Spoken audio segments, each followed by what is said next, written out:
and distinguished speakers, dear audience. As I told you before, I'm Fabio Paci and I'm gonna moderate this conference.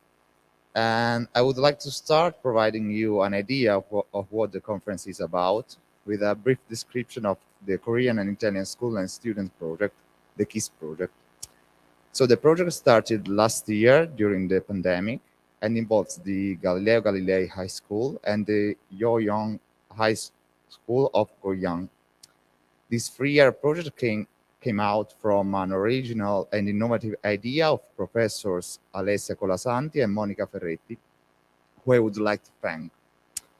The project has been developed with the help of Professor Stefania Vicky as Galilei's referent for internationalization projects, and Professors Alessandro Guerci and Leonardo Guerro for the technical and IT support.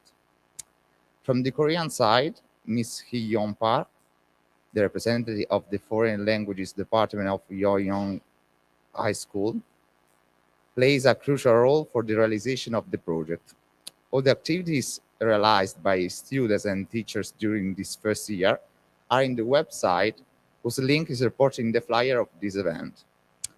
Besides these activities addressing students and teachers, the project also includes other activities and insights aimed at spreading the opportunity as the resources of a country, South Korea, which is interesting from the historical, cultural, and economic point of view. This is precisely the scope of this conference, offering to students, teachers, and all the people who are attending this event in the social channels, such as YouTube and Facebook, the opportunity to know a bit more about this country.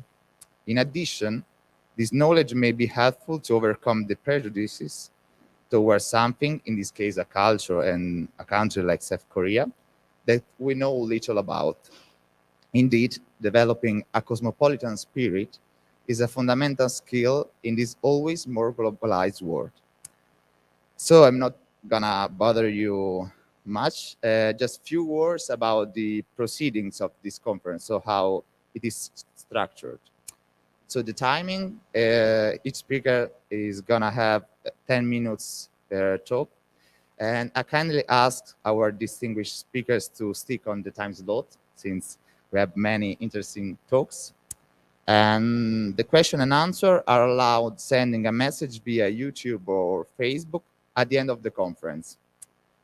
All materials shared by our teachers and speaker will be available for whom will make a request via email to the address of the reference people of the project. In any case, in the forthcoming days, they will also be uploaded in the website of the project.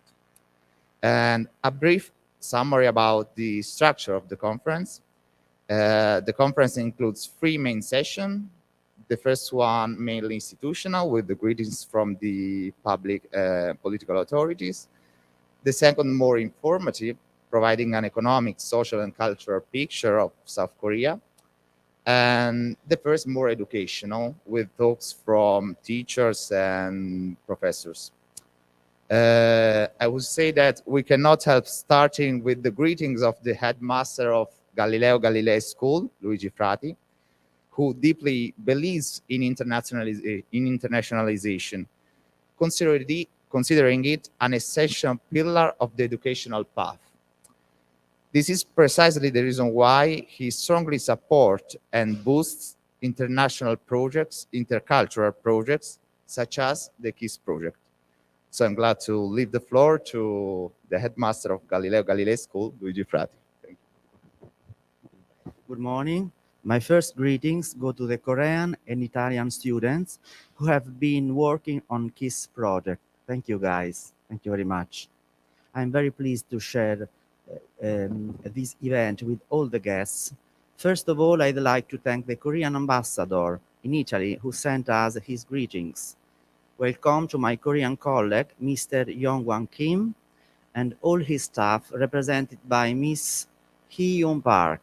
I'd like to thank Mr. Dino Latini, President of the Marche Region Council, for the patronage, and thanks for the support to the Mayor of Iesi Council, Mr. Massimo Bacci, for the patronage also, who is not with us today. I want to express my gratitude to my staff, Mrs. Monica Ferretti and Mrs. Alessia Colasanti, who manage the project, Ms. Stefania Vicky, and as the coordinator of the international projects, and Mr. Alessandro Guerci and Mr. Leonardo Guerro for the technical support. Least but not last, I want to thank Mr. Fabio Coacci, the moderator of this meeting.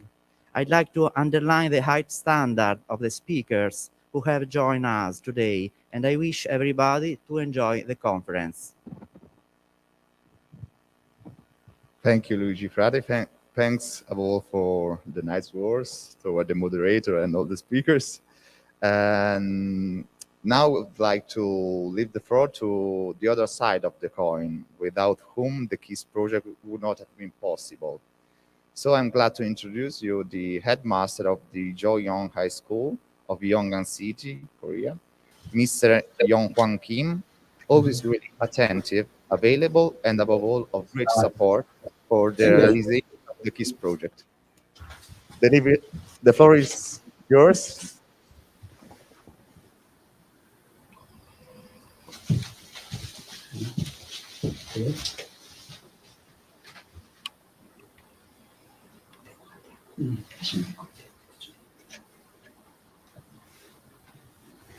Can you hear me?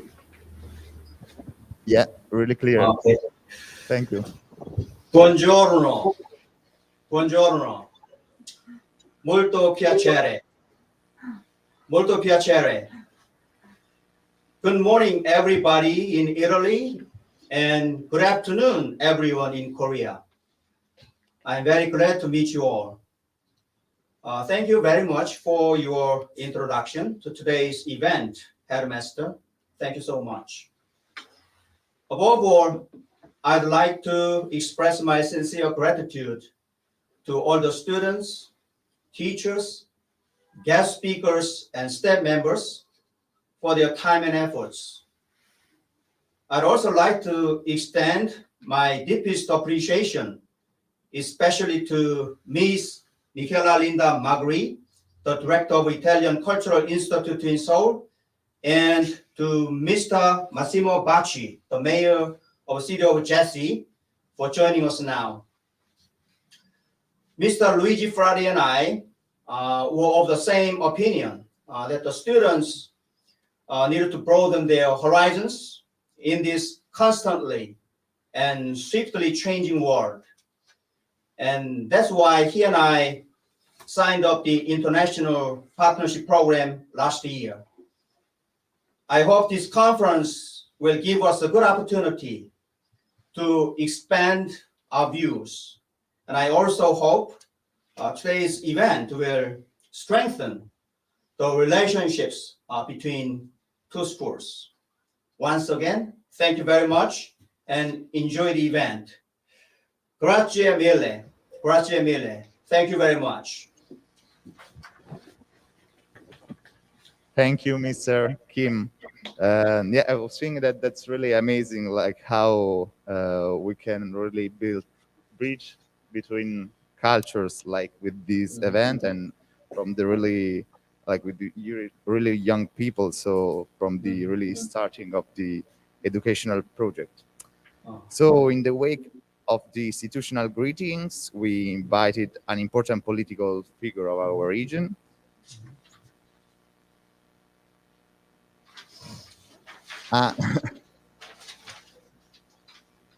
So they just told me that the market region has some connection issues, so we may come back to the talk of our president of the regional council later on.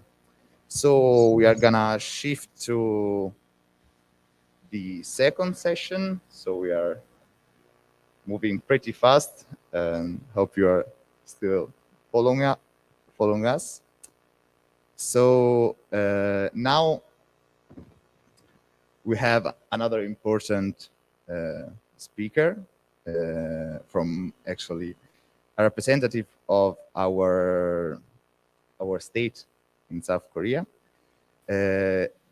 So, getting closer to the international spirit of the conference, I'm glad to present you a distinguished speaker who is devoting her public office and even, I guess, personal objective to the promotion and spread of Italian culture and language all over the world. So I leave the floor to the director of the Italian Cultural Institute in Seoul, cultural attaché of the Embassy of Italy in Korea, the lawyer Michela Magri, who will give us a picture of the activities and cooperation of the Italian Cultural Institute in Seoul. Thank Hello, you, Michela. thank you, Fabio Coacci, for introducing me. And good morning to everyone. Buongiorno a tutti in Italy. Good afternoon, annyeonghaseyo to the Korean friends. I'm very happy to meet you all here for this special initiative organized by the Italian School in order to better know the cultural collaboration between Korea and Italy. I send you all also the greetings of the Ambassador of Italy in Korea, His Excellency Ambassador Failla, who knows that we are here today to exchange and to discuss about this beautiful collaboration between Italy and Korea. I thank you, the Headmaster Professor Luigi Frati, for organizing this such a beautiful moment to share our reciprocal experience. The mayor of yes, of course, not yet coming, but my thanks to be with us a little bit later goes to him, and all distinguished guests and speakers that are present today. And last but not least, also Professor Yong Kwan Kim and Hee On Park for having this opportunity to attend and then to be here. And I would like, of course, a little bit later to meet you here at the Italian Cultural Institute. As you already knew, I just share with you a little presentation in which I will explain briefly in which consists our mission. As you know, we are a part of the Italian government. We have 84 Italian cultural institutes around the world that have the mission to promote, to represent Italy abroad. And of course, why we are here? Because here we would like to improve, to underline more and more the international cooperation with foreign countries, and in a special way with South Korea. This is the mission that we still try to keep going in Seoul to strengthen our bilateral collaboration that, of course, has to be constantly and, of course, has to maintain an high level bilateral cooperation. The Italian Cultural Institute in Seoul, what is going to do? Of course, we organize events, and of course, we would like to give a contemporary image of Italy, not only to underline the tradition, what was our past, our beautiful past, but also what is the contemporary, and modern vision of Italy in every field. We don't promote only Italian language. This is not because it's not important, but part of our mission is to promote Italian culture. And then we promote culture through a lot of events. We organize opera, music, cinema, design, all sectors rich in excellence. As you see, our program is various, from the teaching of the Italian courses, not only at the Italian Cultural Institute, but also in 3 different universities here in Seoul, one in Gyeonggi, one in Seoul, and one in Busan. We also promote Italian books. How? Through our library that consists of 6,000 books, 2,000 videos, in which students, but also general public can come, can have a view, can also borrow and understand better and more what does it mean, Italy here in Seoul. We also organize, in collaboration with the University of Perugia, CELI exam. That is the opportunity for those who speak fluently Italian to take a certification to obtain the diploma of knowledge of the Italian language as a foreign language.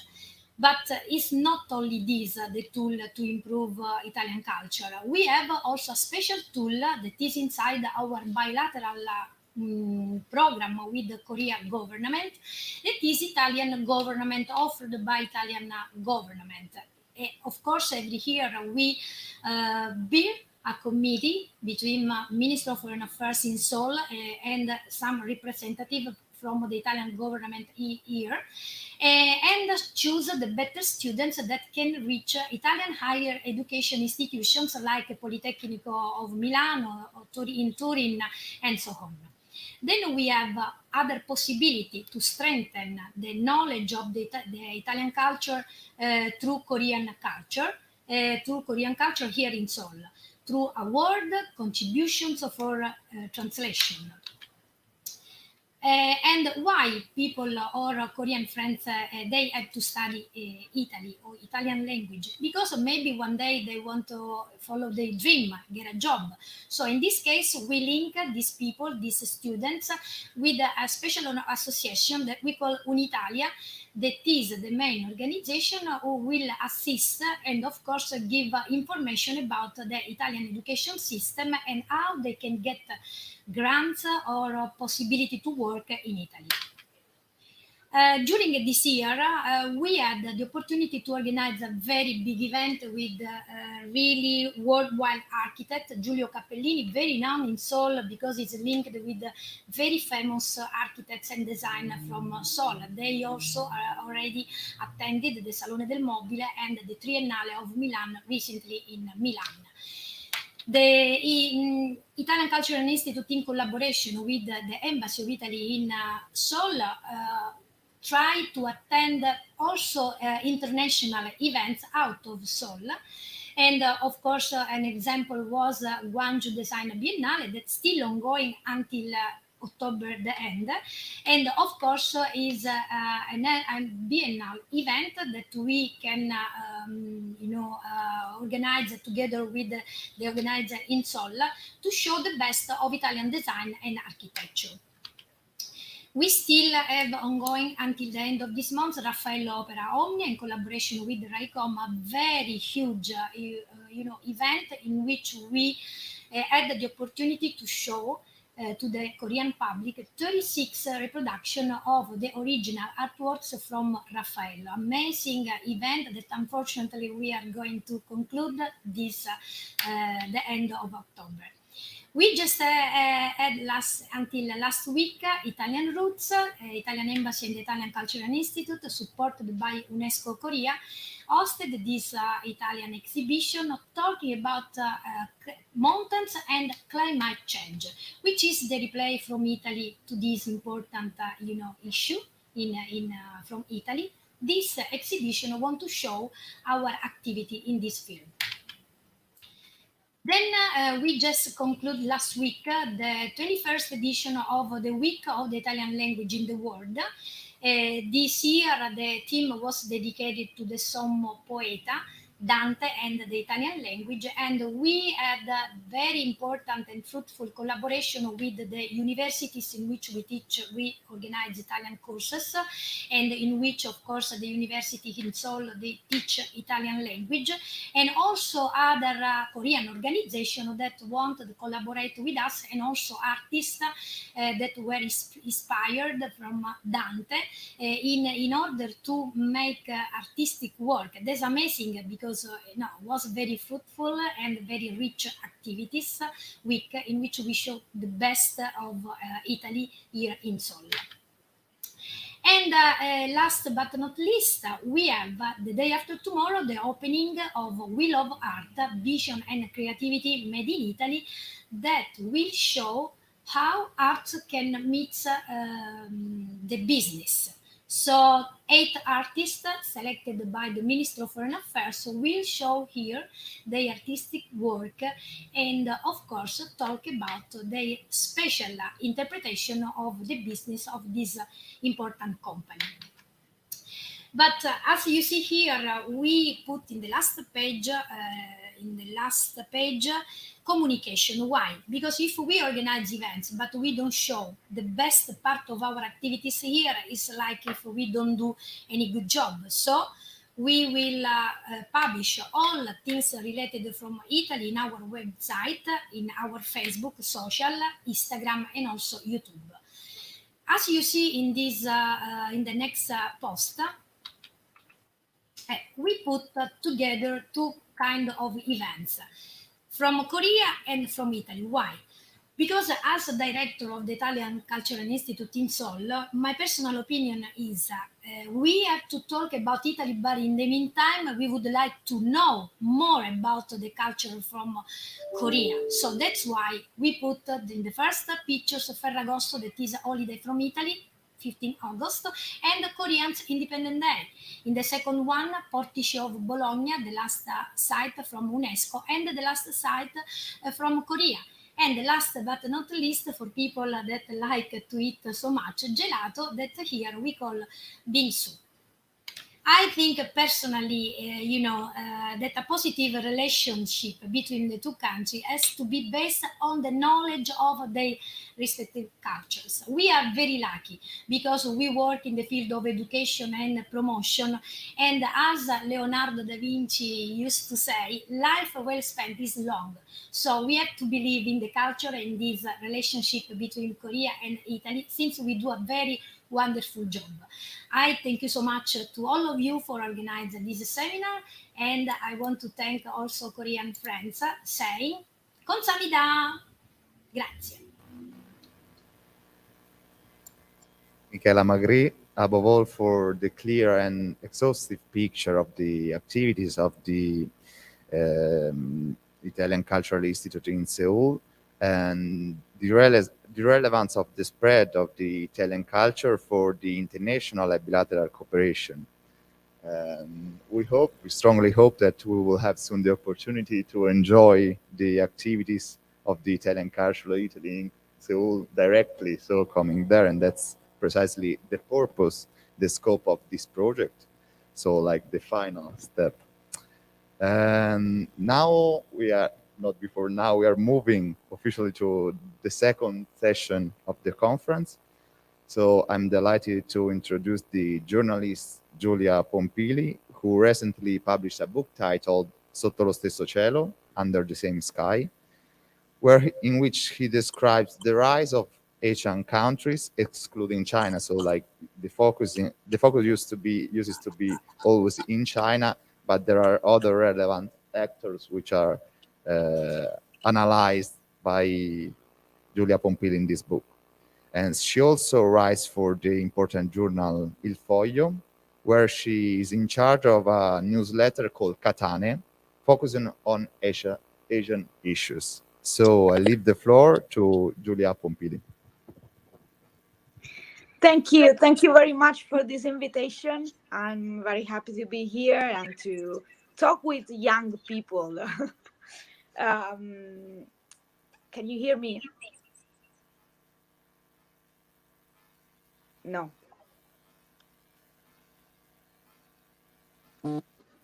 Is it okay? Can I continue? No, we are unable to see you in the video, so it's black. I can see me. I don't know why. Yeah, it's still obscure.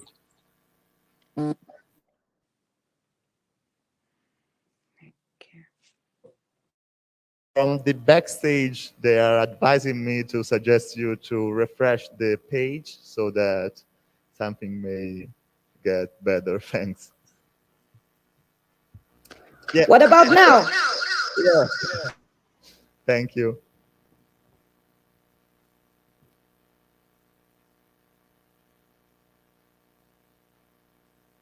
We can choose between seeing you and hearing you.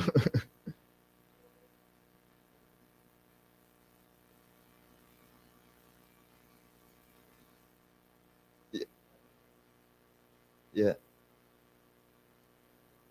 We cannot hear you. One of the biggest differences between yeah, now it's okay. And Everything Korea okay. is the problem of 5G and the connection at home. No, you still. Maybe. I try. Julia, but for us it's okay. We hear you.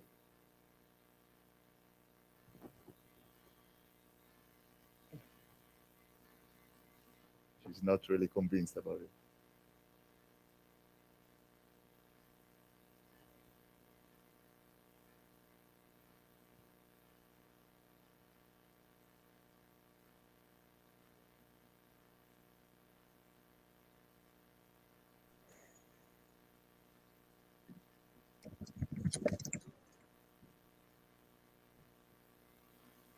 We are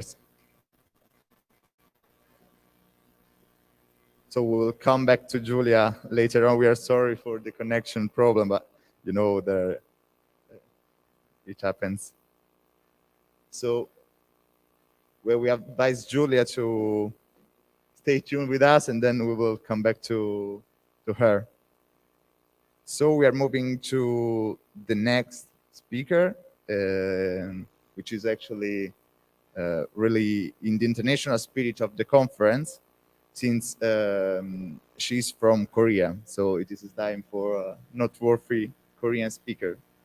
And Im Suk Chong is currently a professor of Korean language and literature and holds a PhD in linguistics and Italian language, teaching for foreign students from the University for Foreigners of Siena.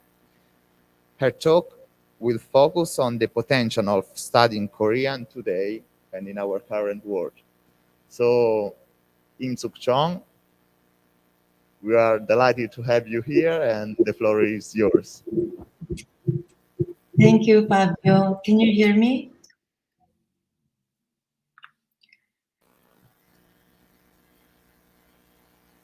Mi sentite? Can you hear me? Okay. Buongiorno a tutti. Good morning, everyone.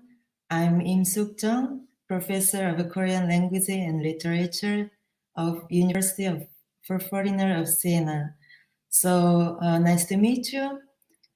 First of all, I'd like to thank all the organization for inviting me. I'm very, very pleased to be part of this project KISS. It's very cute, Korean and Italian schools and students. So nice to meet you. Today I'm gonna talk about studying Korean and opportunity and resources of Korean culture. So let me share the slide.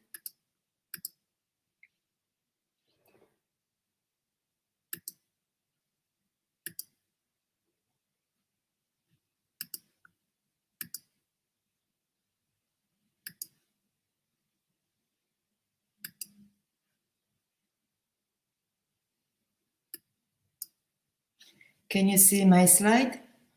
Is it all right? So thank you very much. First of all, I want to talk about South Korea. Normally, when I meet my students for the first time, I always ask these questions. How much and what do you know about Korea? What is the collective image that Korea represents? What do you want to study? Why do you want to study Korean?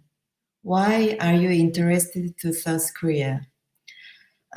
Actually, Korea is not well known in the past, but now in these 10 years, South Korea is very known, especially thanks to Korean Wave.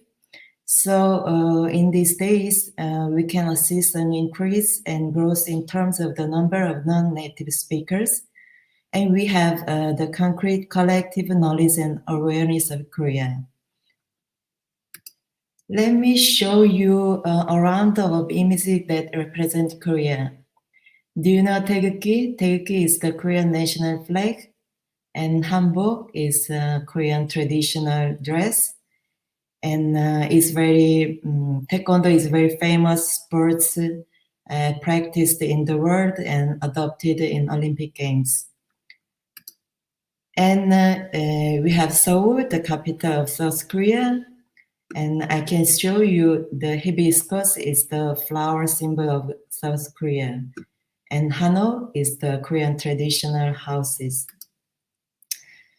Especially South Korea is very famous in the field IT industry, so information technology industry, and K-beauty in these last years. And especially, I'm sure most of you know South Korea thanks to K-pop, Korean popular music, and K-drama. So how is the Korean language? How is the Korean alphabet? Korean language called Hangugo is the official language of South Korea, used by about 79 million speakers. Korean script called Hangul is invented in 1443 and made official in 1446 by King Sejong in the Joseon dynasty. It is the unique alphabet still in use that has not developed over the time, but totally invented. So actually this alphabetic system of Korean language can help students to learn Korean very more easily. So in total, we have 24 letters composed of 10 vowels and 14 consonants. Here you can see some of my students who are showing some Korean words composed of Korean letters. And I'm gonna talk about studying Korean today in Italy. Currently in Italy, you can study Korean in these universities: University of Venezia Ca' Foscari, University of Napoli L'Orientale, University of Roma La Sapienza, University for Foreigners of Siena, where I'm teaching, University of Bologna from this year. And we have many other private schools and institutions such as in Florence, Roma, Milano, Torino, etc. Now let me show you some activities organized by my university. Every year we are organizing the Summer School of Korean Studies, and we have Korean literature as a contest. And currently we are offering 7 courses in the bachelor's and master level. And since last year, we have also double degree program. It's very interesting for students in collaboration with Busan University of Foreign Studies. And we have a very active language exchange programs with Hankuk University of Foreign Studies and Busan University of Foreign Studies. And especially we are collaborating with the 15 Korean institutions and universities to promote exchange program, internship, scholarship, and various projects and activities.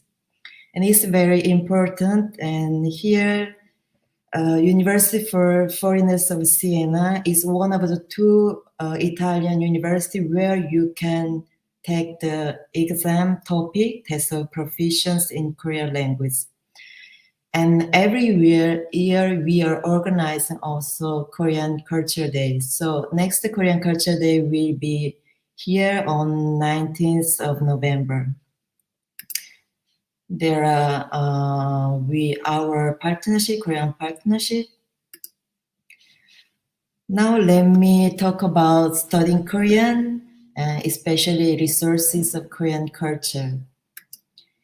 I'm sure most of you know about K-drama. K-drama is a Korean popular TV series. As you know, here I'm showing the post of some famous K-drama like Itaewon Class, Crash Landing on You, and then the Squid Game. I know in this moment, Squid Game it is K-drama. Is very famous. It's dominating topic. It became streaming chart. Actually, it brings to light the underlying economic struggles of Korean life in this century. I'm sure this resource of Korean culture, such as K-drama, it can be very useful for young students. So how much of Korea can we know through its cultural products, such as K-drama? I think I'm convinced that more than anything, it can provoke interest, prompt curiosity, and spark awareness, even if there is a gap between the cultural contents of K-drama and the real life in Korea. And in these days, many Korean institutions, such as King Sejong Institute Foundation, they are working to promote Korean language in the world by creating some very useful educational teaching tools, such as web K-drama and other very interactive application. So in this moment, we have 213 institutes in 76 countries. You can use this interactive application such as pop-up in Korean. It is provided by Korean King Sejong Institute Foundation. Is very useful to learn Korean. And moreover, the government of South Korea is very active, is working hard to promote Korean language in the world. So last year, the culture minister of South Korea was linking up with the schools and universities abroad representing K-pop stars to more promote Korean language courses. As you see here, last year, they published a book named Learn Korean with BTS. You know, BTS they are very famous Korean group. This book was released on August 24 last year. I know I heard about this book was sold out in 20 minutes in Great Britain and 2 or 3 hours in Japan. So I know I'm sure this kind of education tool can be very useful for young students. And in the end, I want to show you what kind of opportunity you can have studying Korean. As you see, the government of South Korea is working hard to promote Korean language in the world, especially using the popularity of a Korean wave named Hallyu. So nowadays we can assist constant increase of the recruitment of people who can speak Korean for business, economy, international relations, etc. And you can have the opportunity such as scholarship and internship provided by Korean government and other Korean institutes such as Korea Foundation and the Academy of Korean Studies. And you can have also the chance to participate to linguistic and cultural exchange program. And you can go to Korea with working holiday. You can participate in the projects as a young cultural mediator through Unilink, Seoul, etc. And moreover, you can have the chance to do internship in about 100 Italian companies present in South Korea. And in the end, I want to give some useful advice for young students, even if I can see the students of the school Galileo Galilei Viesi. I'd like to give some useful advice for you, young students. You know this, the more you know, the more you realize how much you don't know. It's true. I agree. It's absolutely true. This is the strong point and the value of education. It makes you stand in and have many experiences in your life. So make sure that you can have all possible chances to build your life and go to Korea in this case and study Korean. So don't be stay anymore in your room. Take the plans and study and have fun. I want to share this message, this Korean message left by one of my favorite Korean singer 신해철. 나는 훌륭한 사람보다 행복한 사람이 되고 싶다. It means I don't care if I can be a great person, but I'd like to be a happier person. So be happy and be healthy. Thank you very much. I want to see all of you, all students who are studying in this moment in the school Galileo Galilei, VSC. I want to see, I want to visit the school, Korean school, Jeohyeon 고등학교. I want to see all of you soon.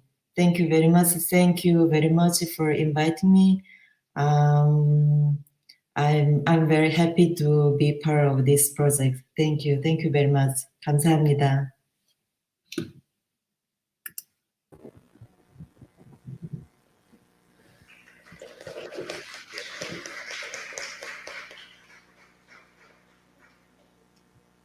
Thank you, In Sung Chong, not only for citing the Socratic aphorism at the end, but for really rich and informative description of the South Korea from different point of view, the alphabet, the tradition, and the education, and above all for the tips for many of the participants to this conference, which are approaching the university. So they may take really advantage from her suggestions how to approach the university, and maybe like why to pick up the Korean language as a really potential path in your work career.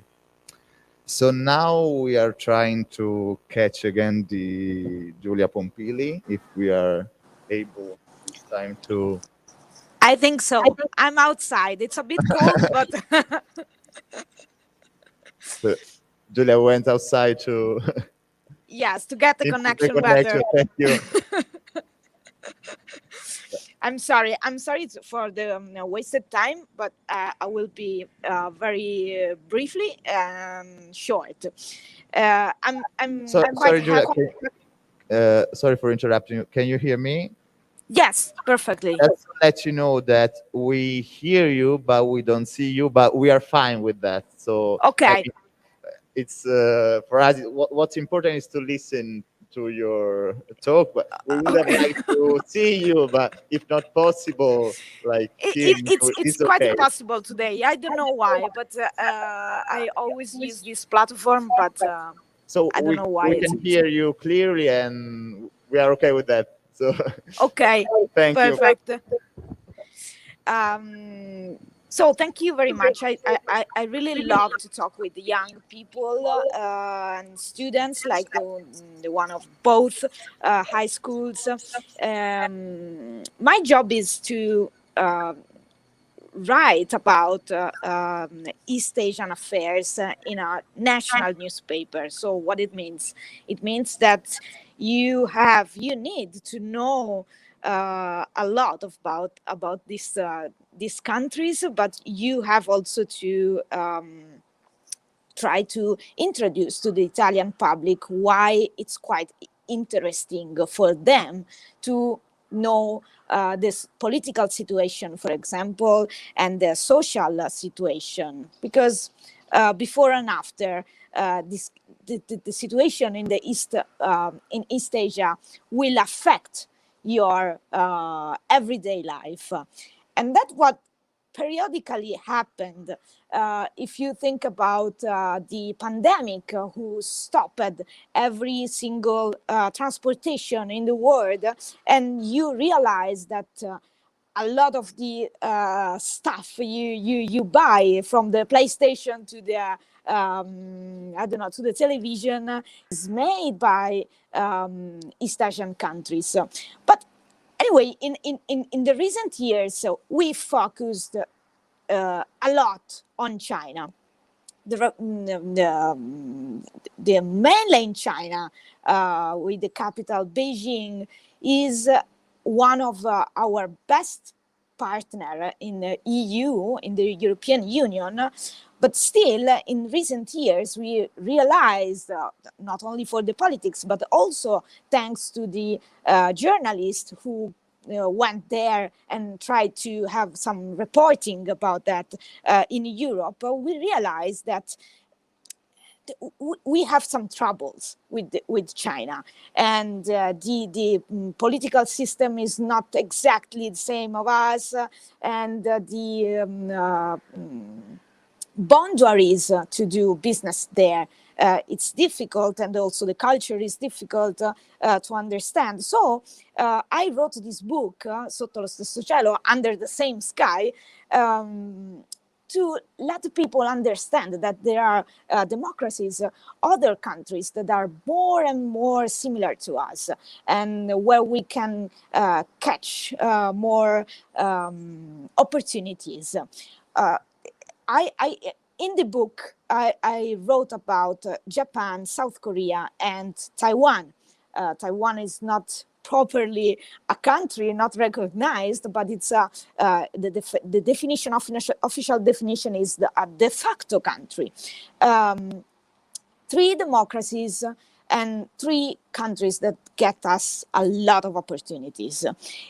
Between in these 3 countries, we have a newcomer, incredibly explosive, like South Korea. It's one of the most interesting. I do my job. It's more than 10 years that I do this job, that I'm a journalist focused on the East Asia, and the transformation, I've never seen a transformation like the one of the South Korea.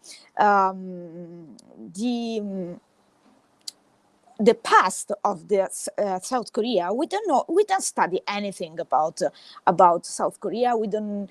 At school, we study very few things about the transformation of South Korea after the Korean War, but even after the World War II, and that is very. It's like a black hole for us. We study the history since. To the Second World War, but in a very focused European version. And we don't know anything about the evolution in the latest 70, 80 years of other countries in East Asia. And this is something that we miss. Why I'm saying that? Because when I started to write this book, I recognized that without the part of history, it's not written about. It's not written like an essay. It's written like a reportage, because I'm a journalist, so I'm not an historian. But I recognize that you have to know what happened to South Korea after the World War II to understand the contemporary South Korea. And you cannot understand quite well the key dramas if you don't know what happened to all the establishment of the democracy in South Korea. It's one of the most interesting history and path that a country can make if you know what if you followed a bit what happened last year and in the latest 2 years in Hong Kong, for example, with all these very young guys who were protesting for liberty and democracy. Well, the same evolution in some ways happened in South Korea, and we had in the 70s and the 80s this movement that bring actually all the civil society to say something to their government and the institutions. And that was an incredible shift to a real and mature democracy. The same happened in 2016 when the President Park Geun-hye was impeached, and all the process of the impeachment, so the institutional theater in which the other institutions watch out what a president is doing wrong, actually started from rails, from the place. Gwanghwamun place is one of the best place in the world. But why I'm saying that is not for the beauty. It's still beauty, but it's not about the beauty. Is the place where all the protest happens. Is the place where people let their voice loud. Where the institutions cannot ignore people who protest there, people who ask for something there. So the symbol, I think that the symbol of this participation of Korean citizens, and the most interesting part of tell people about the Korean society today is you have to start from Gwanghwamun place and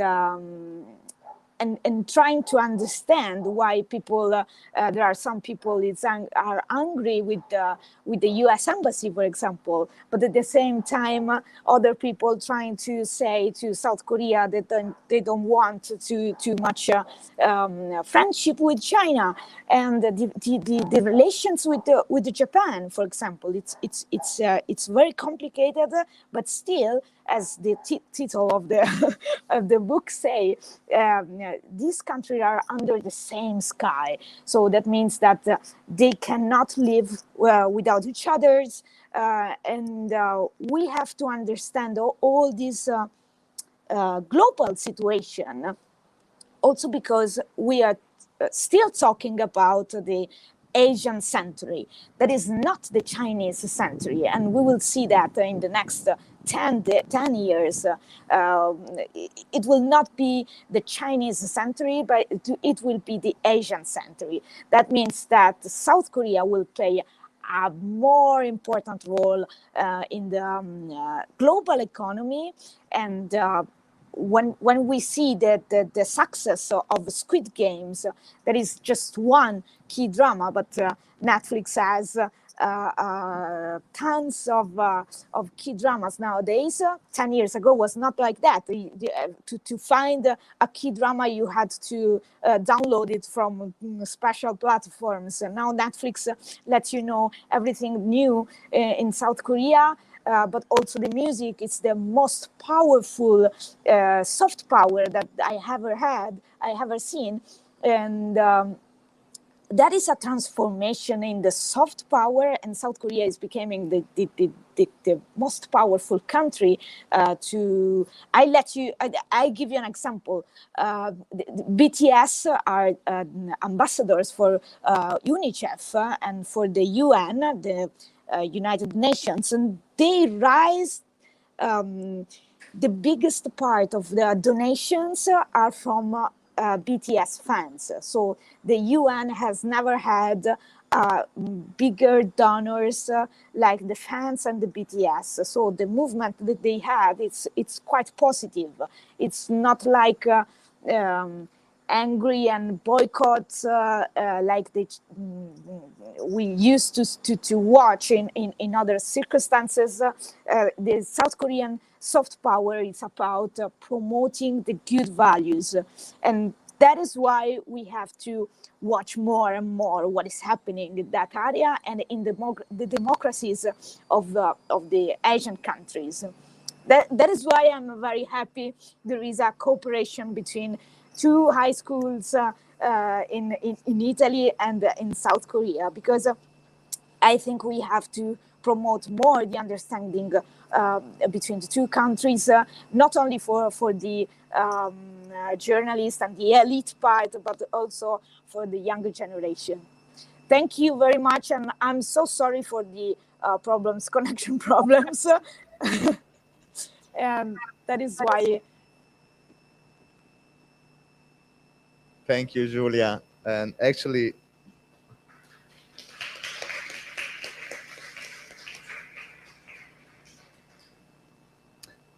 just to let you know, we could see you in a picture and then sometimes even with the video. So I hope Okay. you can hear me now.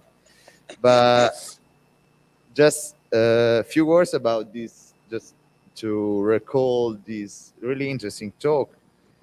So we realize that there are countries besides China which are important in the Asian region, like Taiwan, Japan, and South Korea, and their role is sometimes underestimated. The other really interesting point I wrote down actually is the connection between the key drama, so series, movies, and the political and economic system. Just a personal note, for example, we can think about Parasite and Squid Game, that there is a fil rouge, which is actually the social tension and the drawback of our economic system, which is really clear in the movie. So about the underestimation of the role of South Korea, actually, we can, let's say, fill this gap with Andrea Francioni, which actually will give us a picture of the role of South Korea in international arena. So I'm glad to introduce you Professor Francioni, who holds a PhD in History of Africa. Since 2005, he has been Associate Professor of History of International Relations at the University of Siena, and he is Vice Director of the Department of Political and International Science. His current research interests include the foreign policy of the People's Republic of China and Western imperialism in China during the last king. Accordingly, he will give us an idea about South Korea as an important international player both in Asia and in the world. So, Andrea Francioni, the floor is yours.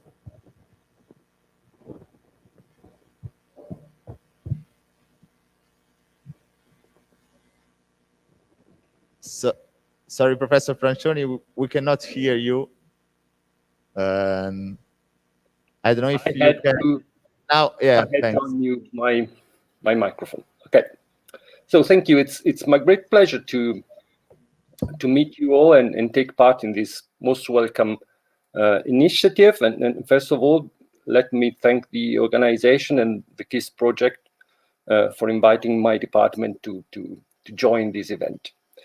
Well, as you have said, I'm an historian, and my short intervention will focus a little on diplomacy, trade, and South Korea's rise to international influence, to an international status.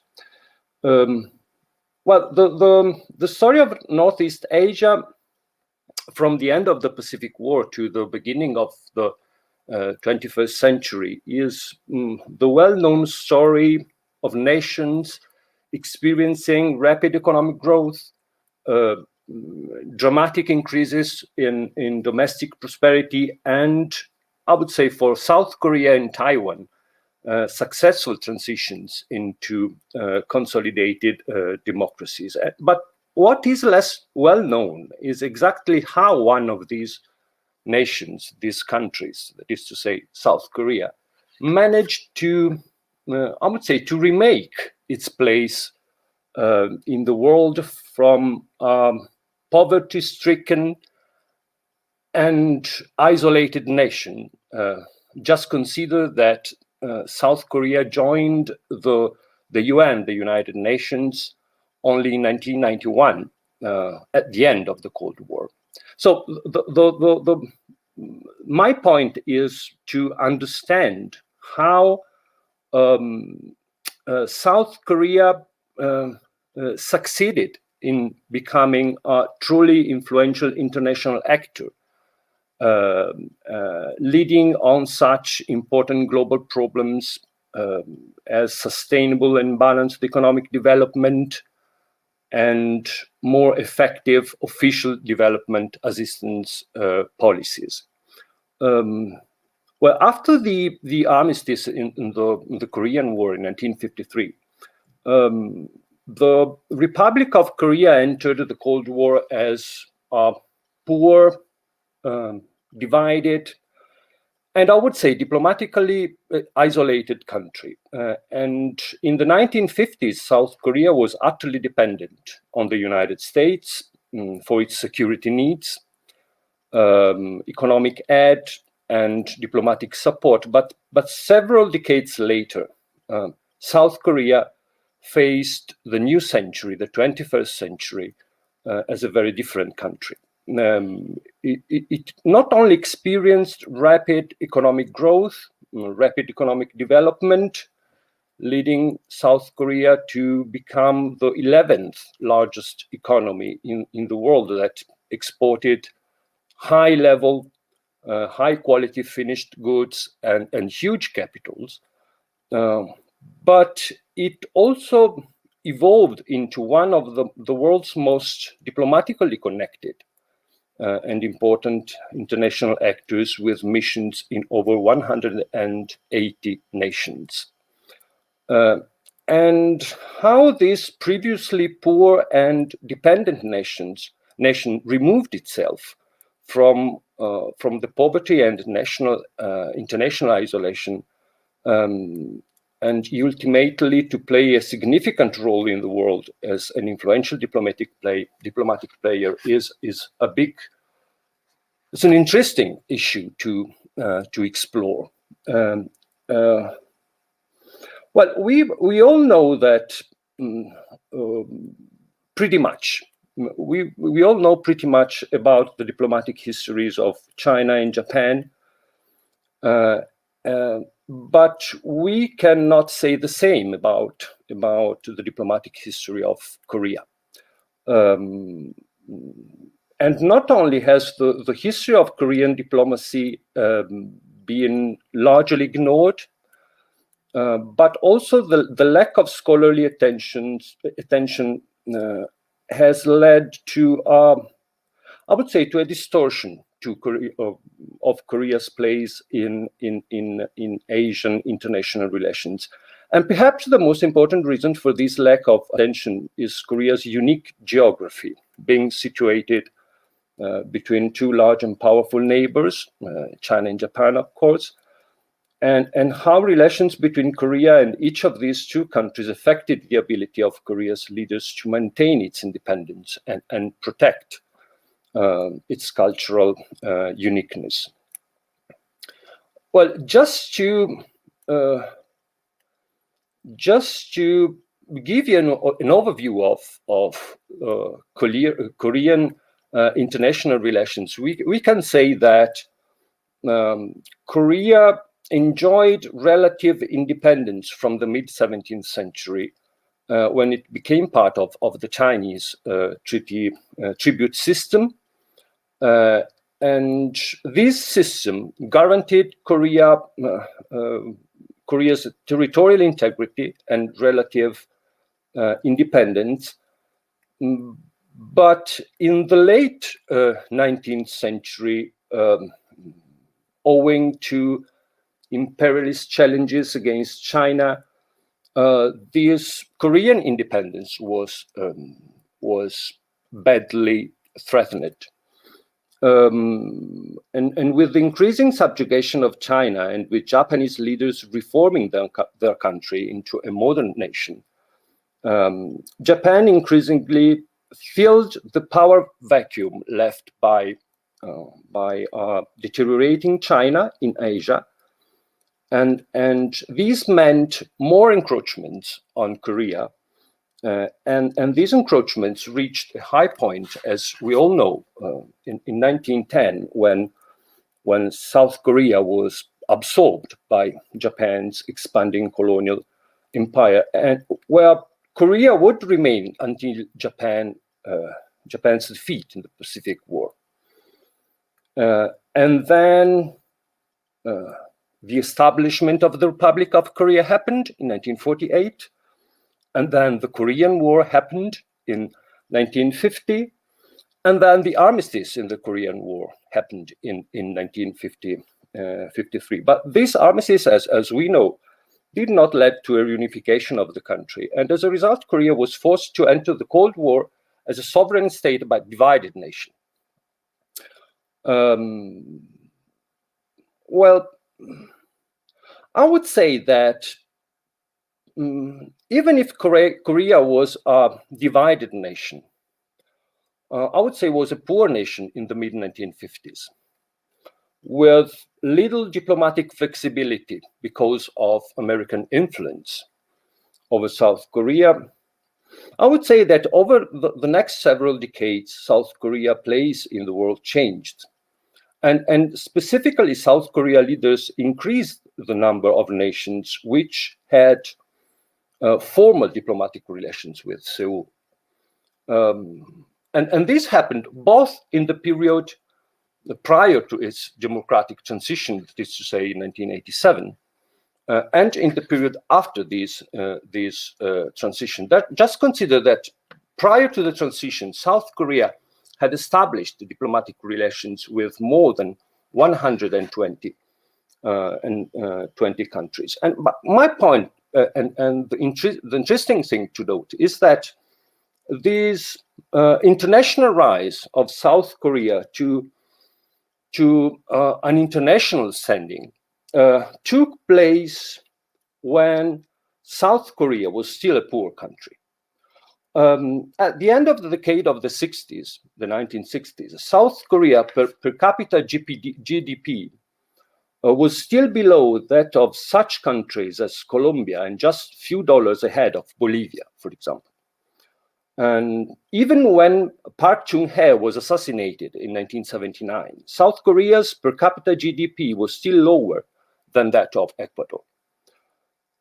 And these data tell us not only that South Korea experienced a rapid increase in its international status, but that this increase happened when South Korea was still a poor country. And diplomacy matters in this context. The diplomatic efforts of South Korea's leaders directly raised the country's international status, because these diplomatic efforts paved the way for a huge economic development, paved the gateways for a huge economic development in the decades to come.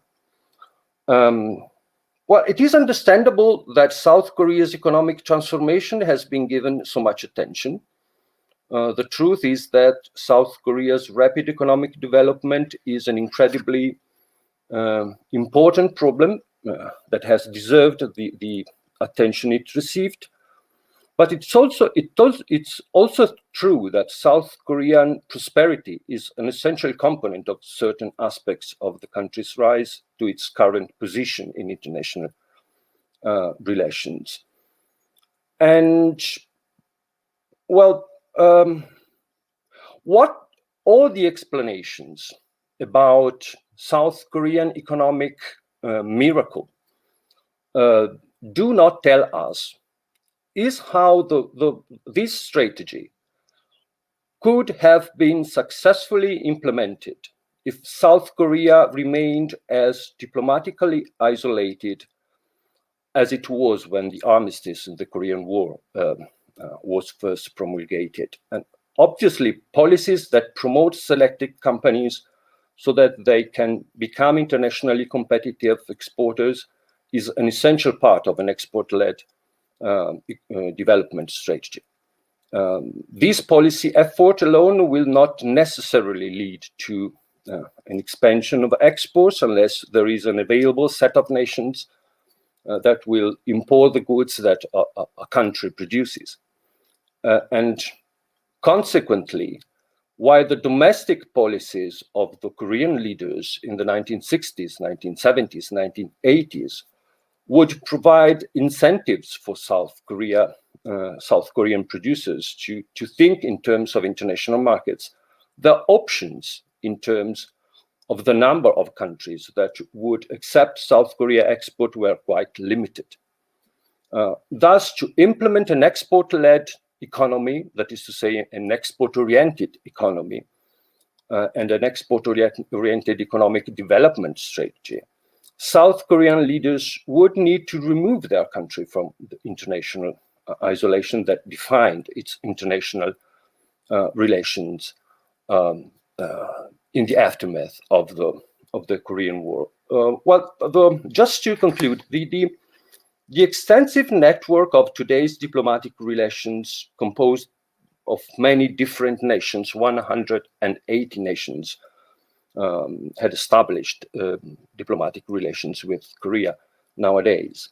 Well, this extensive network suggests that the benefits of formal diplomatic relationships go beyond the reputational payoffs and communication and information advantages naturally associated with nations' international efforts, and that the diplomatic activities of nations also come with economic outcomes. In short, this export-led economic development strategy, which South Korea improved starting from the 1960s, had to be preceded by a government effort to reconnect an internationally isolated country with the rest of the world. And today, South Korea is a truly prosperous and influential international actor. Most explanations for this dramatic transformation focus on the rapid economic growth that South Korea experienced in the past 5 decades. But this focus, I think, misses the manner in which South Korea implemented its export-oriented economic development strategy, and helped spark its rapid economic development. It was the efforts of early post-armistice presidents, including Park Chung-hee, who used tools of diplomacy to reconnect South Korea with the nations of the world, and this in turn paved the way for its international trade to grow, leading ultimately to its rapid economic growth and the prosperity and influence it now enjoys. So diplomacy matters. That's my final point. And I would say cultural diplomacy matters. That is ultimately what we are doing today. Thank you all. I'm finished.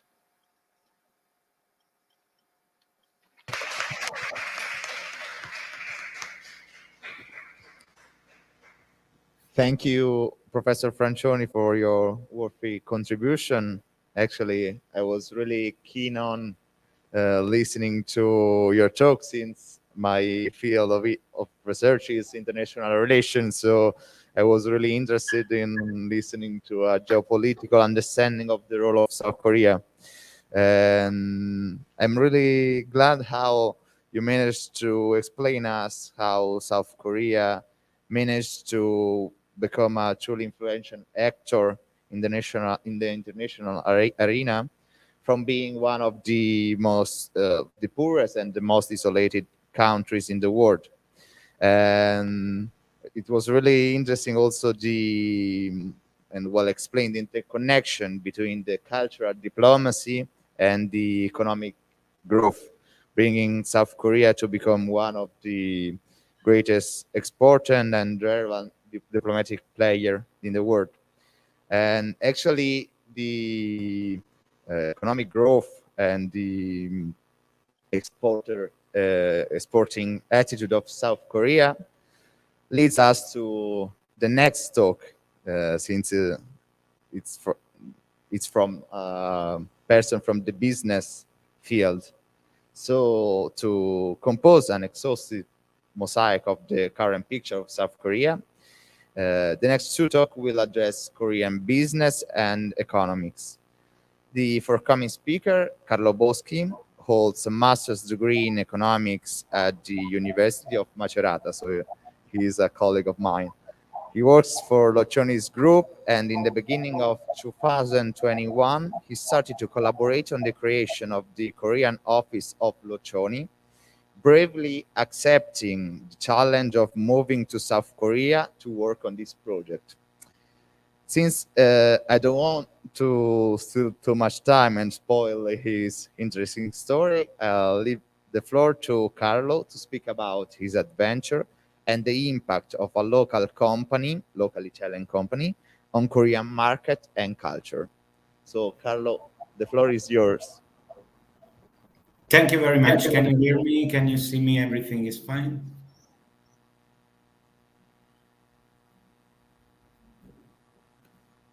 Can I go ahead? Everything is fine? Oh, okay.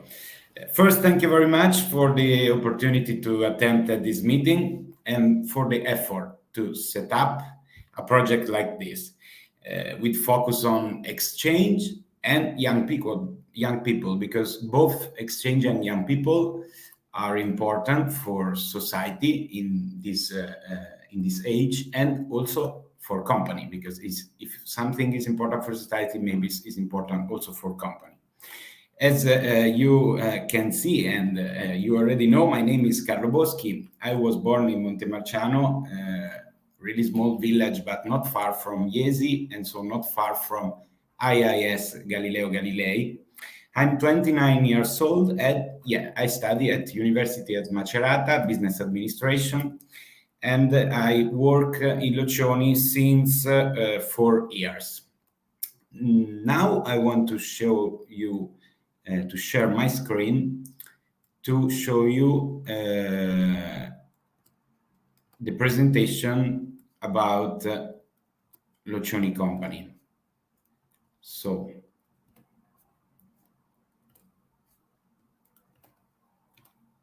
can you see now, I think, my presentation? So, first, you can see a picture of Mr. Enrico Locioni and Miss Graziella Rebichini. They established in 1968 our company, and we are still a family company. I mean, family company is for sure a pillar of our company, but I think not only of Locioni company is a pillar, family is a pillar also for the Italian society, and I think, for what I see in just 4 months, also for the Korean society. Other pillars of our company are for sure the managerial attitude, the internationalization, and innovation. We call ourselves as knowledge-based company. Actually, we provide a system, technology system to measure, and the measure depends from the market sector and customer needs. So we are really focused on customer, and you can see we choose the choice of the best in the world. So we work together with the world-class enterprises and leader in their industry. We listen to them in order to find their money draining and most annoying problems to be solved through our highly integrated and innovative solution. So the system that we provide to measure are made to solve problems of customer. So our solution is like, how can I explain? Like customized on customer needs. We work a lot with school, and we think that the company itself is a school of competencies.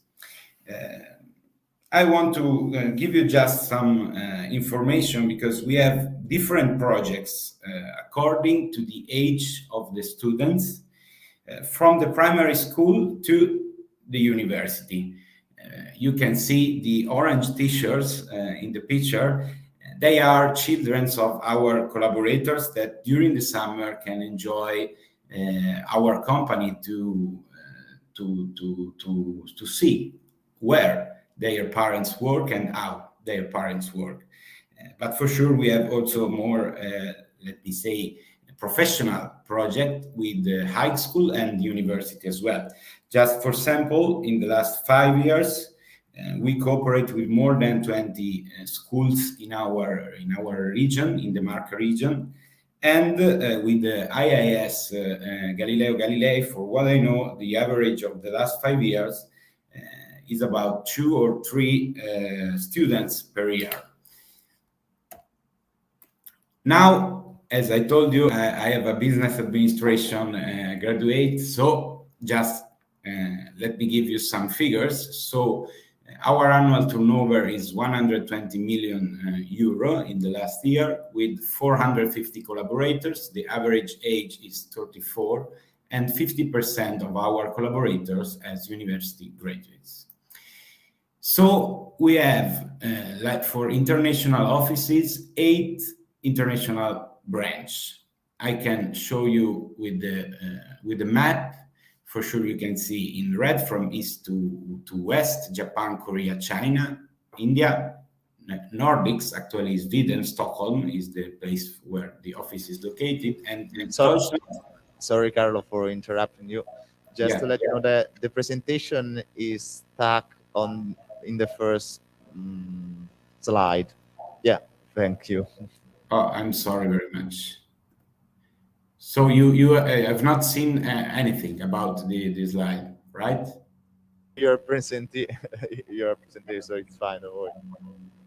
Okay. Anyhow, just to review something, this is the picture, and this is only information. The orange T-shirt that I told you before, the figures, and now we have the map of all the world and where our branches are located. Then the Polaris. Polaris is the infographic for like our market roadmap. At the core, we have our mission, wellness of people and the planet, and 4 areas of interest. So environment, mobility, energy, and wellness, like fields for sowing the seed of our mission. And measure and data, as I told you, measure is our main skill, our main competence, and we apply this in different sector, in different market. So just for example, in the mobility, we have projects in automotive market, in aerospace market, in railway. In the energy sector, we provide microgrid, for sure with focus on production, storage, and management of the energy. And hospital care health will be the last chapter of this presentation, so we can see more in detail later. Luciani, Korea. I want to add first a slide, a chart to give you some figure, not comments, but just figure about the 2 countries. So people, wealth, environment, and health, because nowadays health is a very important topic. So you can see by yourself, and you can have an idea, make an idea by yourself about the 2 countries. But for wealth, we can see that Korea, from as the professor told you just before my intervention, from the poorest country, one of the poorest countries over the world, now they are more rich per capita than us, than Italian. And so I don't want to comment. It's just to share with you some figures. And in the health, you can see in Italy we have 3.2 hospitals bed per 1,000 people. In Korea, 12.4. But maybe I commented it, but I don't want to comment that. So I go ahead and with Luciani, Korea. My intervention is entitled like accessibility and opportunities. So accessibility, for my experience, I want to say that it's not really hard to invest in Korea. For sure, the market is the market, so you have to fight and to have an idea and something to offer in the market. But there are no really hard restriction for foreign capital or foreign investor. Why Lochoni is in Korea? Because we want to be closer to Korean partners and we trust in Korean culture and market. Where we are, our office is located in Pangyo, so just a few kilometers on south of Seoul. Pangyo is the technological district that is going to build up now in Korea. For the opportunities, first I want to say that maybe the Made in Italy is mainly as a brand, no? Refer more to food or fashion, this kind of sector. But I think that also in technology we can provide quality products, and if Made in Italy means quality, we can do it also in technological field. So this is the same Polaris that we already see before, but with I had the logo of our main partner in Korea. So for the automotive market, we work with Hyundai Kefiko. And just for example, in the energy sector, our partner are Samsung and LG, because they are leader all over the world, friendly speaking, to provide battery with high quality. And so we add LG or Samsung battery, depends from the case for sure, in our microgrid that we sell in Italy and in Europe. The hospital care market, we have many customers here in Korea, but we can see more in detail in the next charts, because now I'm going to explain you better Lochoni Apoteca. So our project in the hospital care market. This is our solution. So this system for sure is a measurement system where the input are the bag with the medications and drugs for chemotherapy production in the hospital, and the output are the syringe customized for the patient's needs. This is very important because for the hospital, because it's not easy to dosage the chemotherapy medications for each patient. And it is dangerous if you wrong the dosage. Is dangerous not only for the patients, but maybe also for the operator, because to manage this kind of substances is not easy. Sometimes they are toxic substances, and so to have an automatic system to provide the syringe is very important, not only for the quality of the medications, but also for the safe of the operators. We start the Apoteca project in 2007, and since then, now we have sold all over the world 125 systems in 93 different hospitals. And just for example, 19 in the system are located in the USA, 36 in Europe, 26 in Italy, where we developed the first Apoteca with the Ospedali Riuniti. Everybody knows in our region is our main hospital in the Marche region, and 43 system in Asia. I add also here just some logo of the main partners in this field. So Johns Hopkins University in the United States, Gustave Roussy in France, but in Italy for sure also IEO in Milan, and different hospital in Asia. We are in China, we are in Japan, we are in Korea as well, in India, also in Saudi Arabia. So we have many installations in Asia, as you can see. And at last chart is for Korea. So the hospitals in Korea, we have 3 systems installed in the Samsung Medical Center and 1 in the Samsung Medical Center in Kanbuk.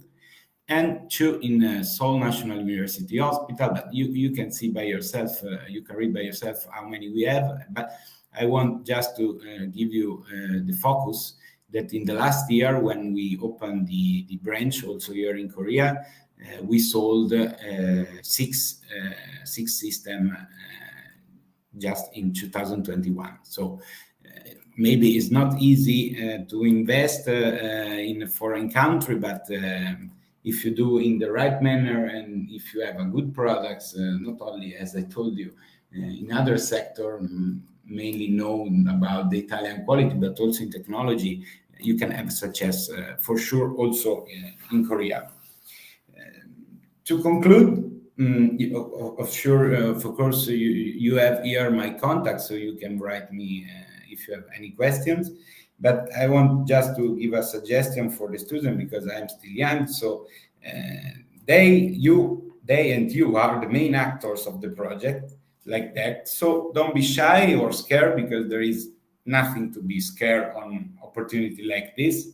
And that's why I told you don't be shy and to propose yourself. And to really conclude, just I translate one sentence of a song of Domenico Modugno that I listened before leaving Italy for Korea, and to make me happy, let me say. So the distance is like the wind, it lights off small fires and lights up large ones. So guys, don't be shy and enjoy this kind of project, because you are the really actor. So thank you very much. Grazie and 감사합니다.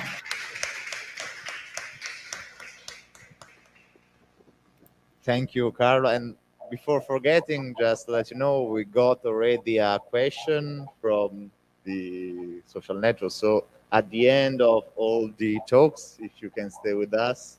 Yeah, sure. Yeah. Thank you. So I would like to thank you to illustrate the impact of a local company in a foreign country, and a company which well known and spread all over the world. But all with the focus of the attitude to customize the products and the services, and the attention to the education involving students in the project that you offer. It was interesting also the comparative figures describing the main features of Italy and South Korea, and like this really illustrative idea of how to set up and doing business in a foreign country as South Korea, setting up a foreign office there. So I guess it was really interesting for all of us. And now we are staying always in the business sphere, with since the next speaker received a master in business administration from Louis University in Rome in 2009. From 2005 to 2011, he worked in the well-known Gambero Rosso holding as export manager, dealing with all the activities of the international markets. From January 2012, he is export manager in Umani Ronchi, and since September 2015, he manages the sales office of the winery in export and domestic markets. So his talk will focus on the unexpected futures of the management of international marketing, underlying a surprise link with manga and K-pop, which actually was touched upon before by the professor from the University of Foreigners of Siena. So there is this connection between all our talks. So the floor is yours, Giorgio Passanisi. Buongiorno, good morning, everybody, and thank you for the invitation. I hope you hear well, and I'm here today in the winery, in Umani Ronchi winery. So to give you an overview, a presentation about our company, Umani Ronchi is the name of the winery, owned by the Bernetti Bianchi family. origin from Ancona in Le Marche. So it's a winery producing wines since 3 generations, and since the beginning of the history and the tradition of the winery, it was owned and managed by the family. So it's for sure one of the typical family business that we have here in Italy. Today, Umani Ronchi is divided in 3 main wine districts. So we started more than 60 years ago in the Castelli di Jesi wine district, producing mainly white wines, so the Verdicchio dei Castelli di Jesi.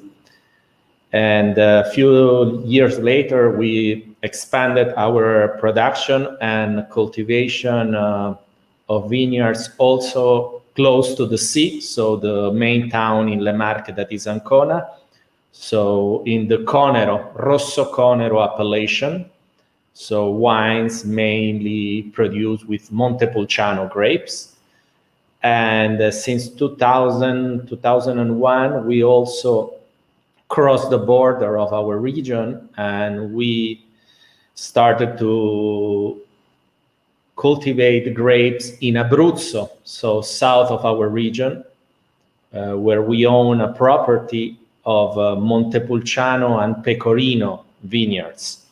So today the property of the family of Umani Ronchi Winery is more than 200 hectares, divided in these 3 main districts. So Castelli di Jesi for the Verdicchio, Rosso Conero, and Abruzzo. Most of the production is certified organic. So we are doing organic agriculture since more than 15 years. We started this way of cultivate our grapes, our vineyards, our estates because of agriculture's choice. So it was not a commercial. Today we know that organic products and organic wines have a very good and very positive trend in terms of sales or visibility. However, we start and we decide to move into the organic certification is more technical details than commercial or marketing. Umani Ronchi is a winery that is since the beginning, so since more than 50 years, when Mr. Massimo Bernetti, that today is our president, he's 85 years old, and he's still every day coming to the winery. When he started the development of the winery, of the sales, the idea was to be an export-driven winery. So today we can say that the total 65% to 68% of our wines are sold outside Italy. Italy is still the first market, a single nation. And honestly, with the last 2 years, due to the pandemic situation, our regions, mainly Le Marche, had an incredible success in terms of tourism and visitors. And this was for sure very positive also for the visibility of our wines, because we had a lot of tourists, of visitors, of wine lovers coming to visit us in the region. We increase a lot the demand of visitors. So wine tourists today, reading the most recent analysis, is the second motivation to do tourism around the world. And Italy for sure is one of the key destinations for wine tourism and wine lovers. So as I told you, in terms of sales, our winery is export driven, and we have a really old and very positive relation with Asia, because we started to deal with Asian countries in the 80s, and after almost 40 years, our wines are still there and are very well known in many of the most important Asian markets. We know that Asian cuisine, that is one of the drivers for the wine consumption, is very linked with the red wine consumption because of the taste, the flavors, and the tradition of this kind of food. So our wines that are all made by Montepulciano grapes. In this year, we experienced that there is a very good combination with the Asian cuisine.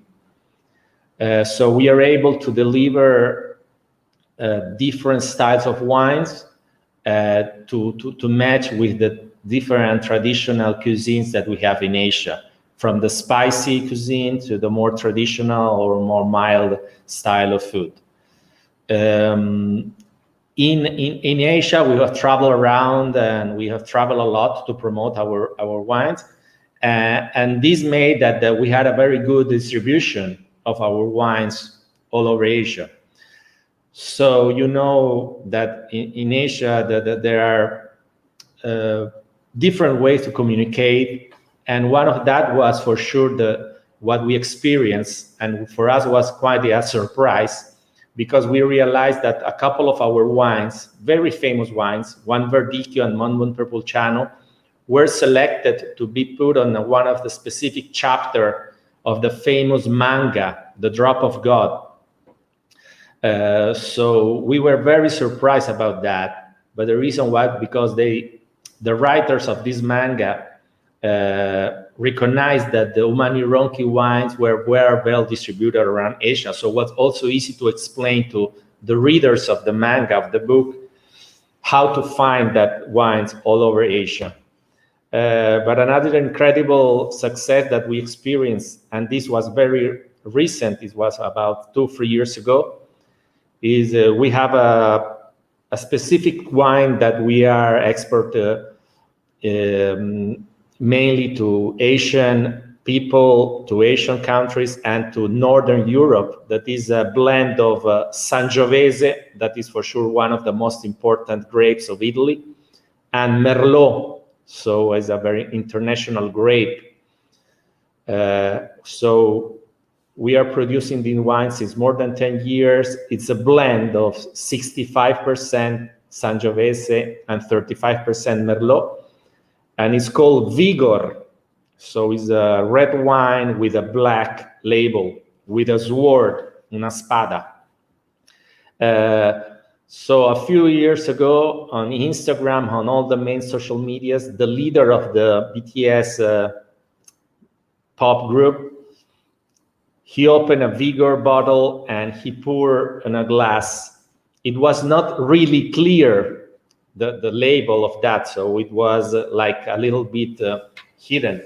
But many of the fans of the BTS recognized the wine. So after that picture, after that video, we received an incredible success, an incredible demand from all the different channels, social media, direct email from our partners, and to ask for that wine. And the curiosity is that that wine is only available in a few markets. So it's not available in US, it's not available in Canada, it's not available, for example, in United Kingdom. So we were forced sometimes to ship some cases, some bottles to these countries because the demand from the fans was incredible. And this made also to get a little bit stronger our relation that we have in Korea, where we have a fantastic partner there. And Korea in the specific is one of the export market that has grown for us more and more.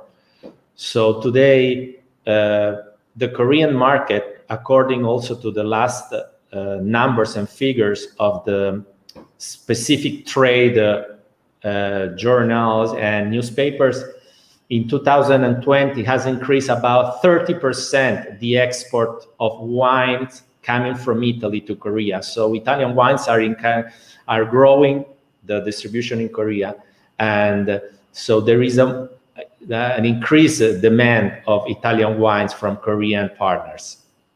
Korea for us, as I told you, is a very important market. And Korea has also a very specific and unique way of distribute, that is mainly distribute the wines are on the off trade, what we call the off trade. So the shops, the wine shops, the big department stores. because today the Koreans love the European wines and in the specific Italian wines, also to take that and use like present to friends, relatives, or important people. And this is something that we are experiencing, and in the last years, the demand of Italian wines, but also of more premium wines. So today, Korea, the combination of the stable economy and with more mature consumers that had the opportunity to travel to Europe, to US, to Australia, for example, and to taste the wines, local wines, they were able also to come back to Korea and ask and demand for more premium wines. So for sure today, I would say Korea is one of the more interesting markets in terms of wine business, wine interest, and also with the growth of very international restaurants that are able to promote Italian wines, but not only. We are here in Le Marche. We have 3 fantastic wineries. So we are always open and happy to have people visiting us to taste the wines, to know more about the family, about the production. So we will happy to welcome you soon. Grazie mille.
Ok, ora se parli forte, Fabio, si sente.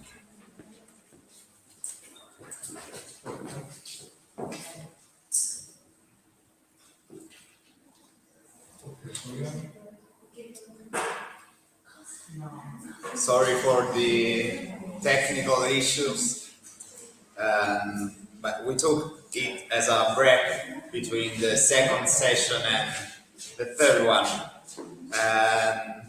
Since I have no microphone, I'll try to, maybe I've spoken too much, so I'll try to be shorter but louder.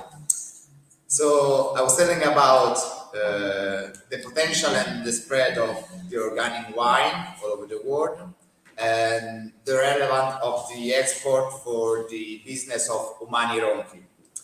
And Giorgio Pasanisi provides us also two concrete interesting cases of foreign marketing and the connection between people, and one directly referring to the South Korea with the BTS, which randomly sponsored the Umani Ronchi and had a positive impact on the business.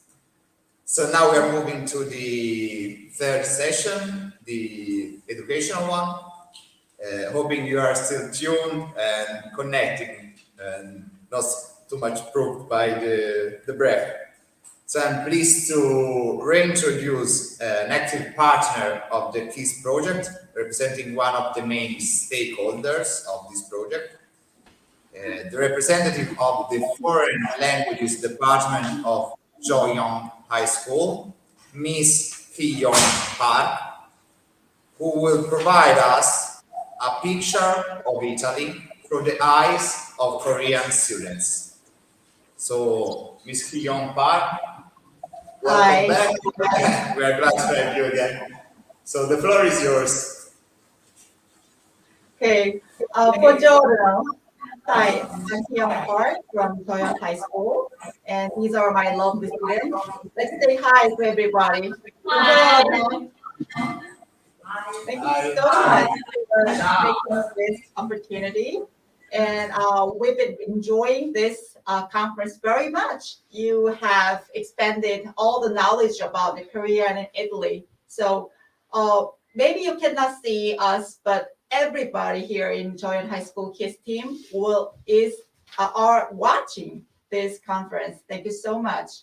And today we would like to introduce our activities of KISS team for 1 year. And I would like to present for 5 or 6 minutes about the activities that we have done together. And then for 3 minutes, I would like to interview these two lovely students from KISS team. Okay, so if you are okay, I would like to share my screen.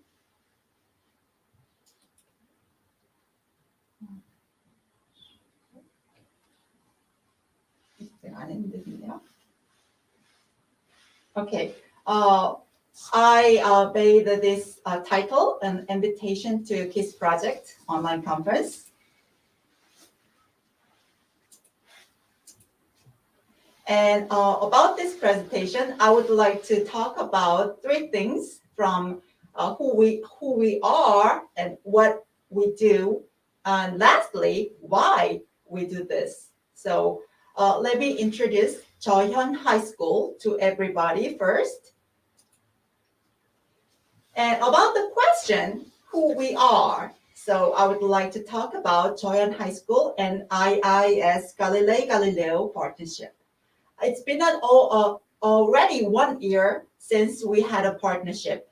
So about the KISS program, we planned this program starting August last year, 2020, until August 23rd for 3 years, 3 exciting years. First, already we've got 1 year, right?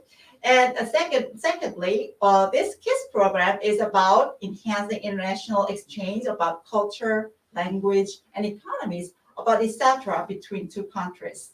And we also are planning to have mobility program in the future when we have better situation of COVID-19.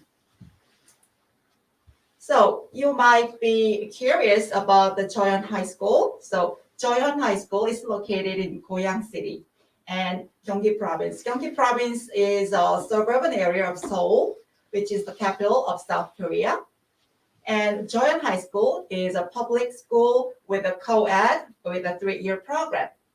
So this school, Jeohyeon High School, was established in 2011. So we've got 10 years. We have Mr. Kim Young-hwan as a principal. He's really, really nice, and he's so popular among the students. And we also have 927 students in total. Among the about 900 students, we've got about 30 students of KISS team. And also we've got 76 teachers. You can see where the location of Jeohyeon High School better using this map. So you might see that Korea, North Korea and South Korea, we are obviously located in South Korea. And Goyang City and our school is a little bit located in the north part of South Korea. So in the picture on the right, you can see Seoul, which is the capital city of South Korea. So when you see a small blue dot, Seoul is located in the center, and Goyang City, where our Jeohyeon High School is located, is a little bit west north part of Seoul. We've got about 30 kilometers from the center of the Seoul. So it's really, really quiet and clean and very good suburban area of Seoul. So you may be curious about the Jeohyeon High School, who we are. Jeohyeon High School are really, really passionate. Look at all the students who are so focusing on their project. And we've got energetic Jeohyeon High Schools. We've got a lot of performances and sports team game. But even we've got the school field trip to Jeju Island, which is located in the south part of South Korea. So when we had an online meeting with IIS Galilei students, we introduced Jeju Island as a really most touring spot. And everybody was so interested in visiting Jeju Island. We really hope we can go together in the future when you come to South Korea. So secondly, I'd like to talk about what we do, the history of KISS with Galileo Galilei High School students first.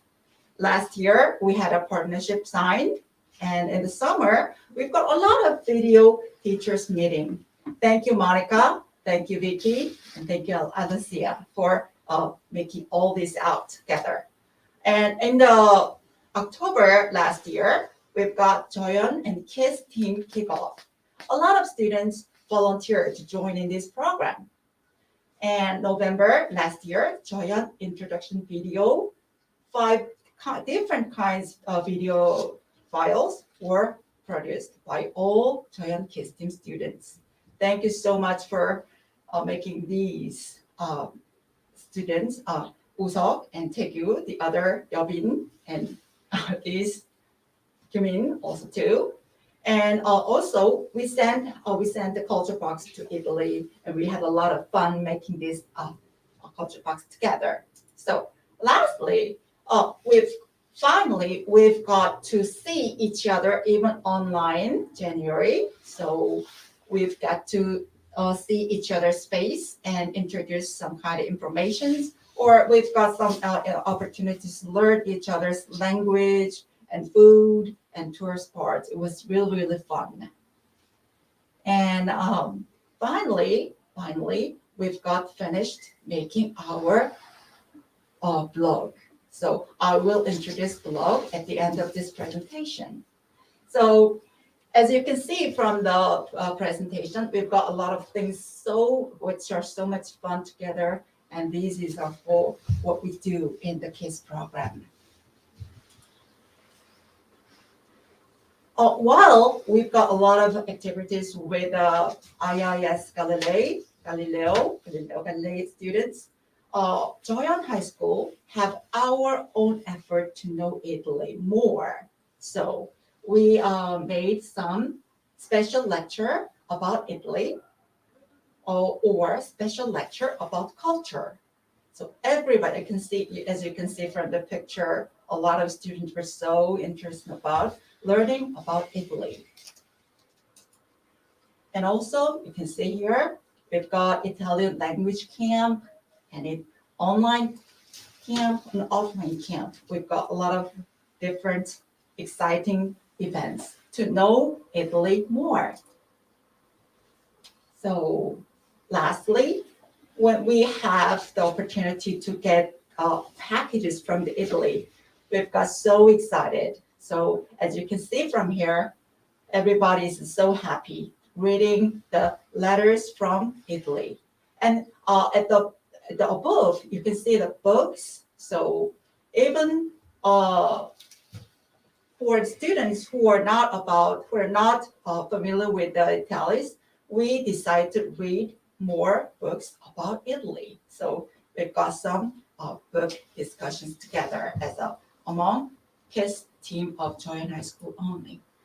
So as I mentioned before, I'm introducing this Google site blog. Monica and Vicky and Alicia and also had many effort to make this one. So you can see a lot of tabs among the tab. There's a lot of students activities and students blogs. And once you click this Google site, you can see a lot of interesting articles written by Korean students and written by Italian students together. Lastly, why we do this? Sometimes you might be thinking it's kind of a lot of work, but we do this. Why? We think about international exchanges. I think huge interest in KISS team, right? So when I asked some questions about the students in Korean KISS team about the Korean Italian impression, they told Italian tour, Italian history, Italian music, and Italian art. Of course, the most important thing, Italian food. And some of the students talked about international friends or learning new languages. Other than that, I'm pretty sure they have their own reasons to start this KISS program. They are so passionate about all this program. So I would like to talk about their opinions for a couple of minutes. So please invite Kyumin and Juan.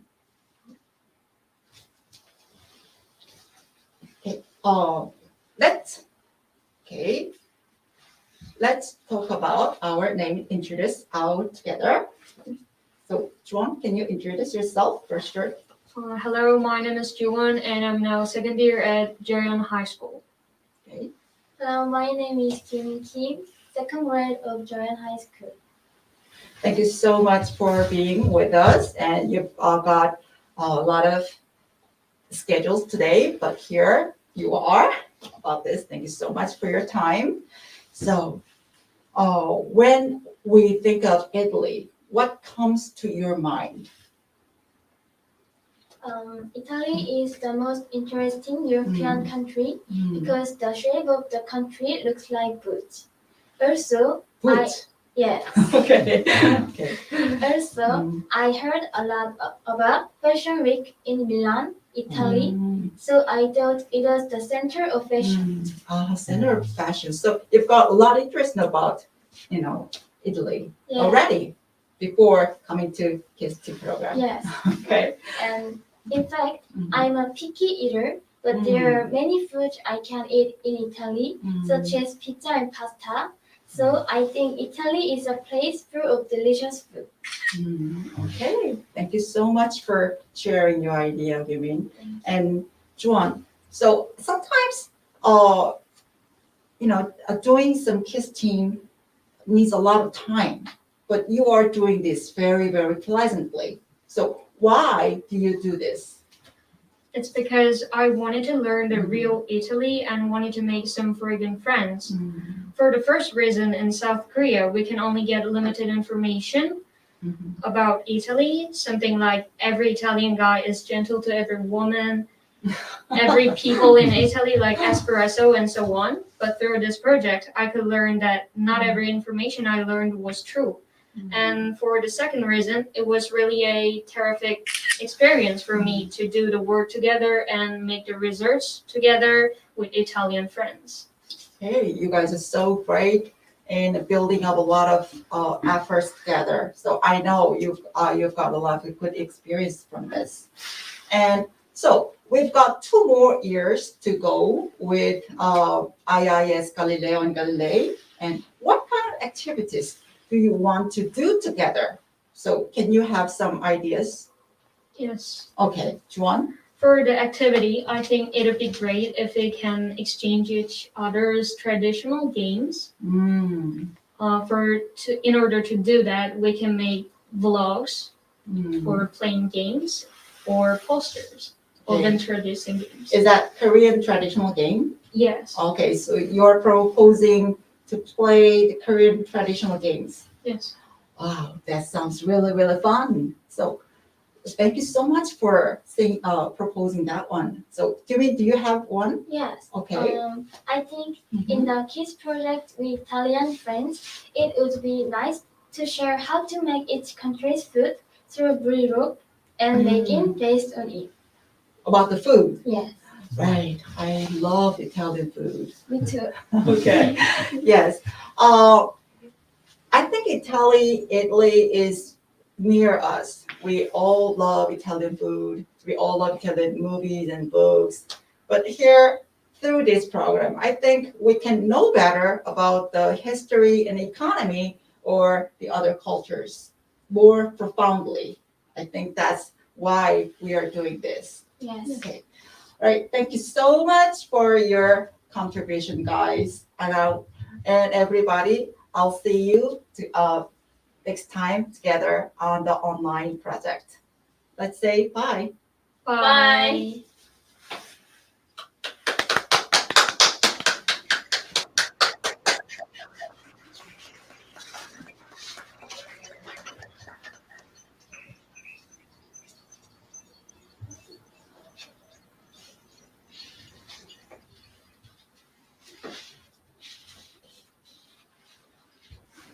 아이들이 많다. 누구지 저기 아이들은? 이탈리아. Really thank you, Ms. Park, for your brilliant and clear illustration of the really core object of this conference, the KISS project. And it was really interesting also the description of the Jeohyeon High School and how it's organized. I would say really well organized. Just right before we were speaking about how like your school looks nice and really well structured. And we are also extremely delighted that you catch the importance of the intercultural connection and contamination. And we hope that we will welcome you really soon in Italy.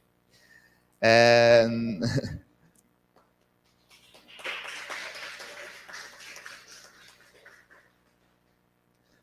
personally, I would like to thank you also because you made my job easier since you introduced the last 2 speakers who are Fabio Pezzarini and Rosanna De Judicibus.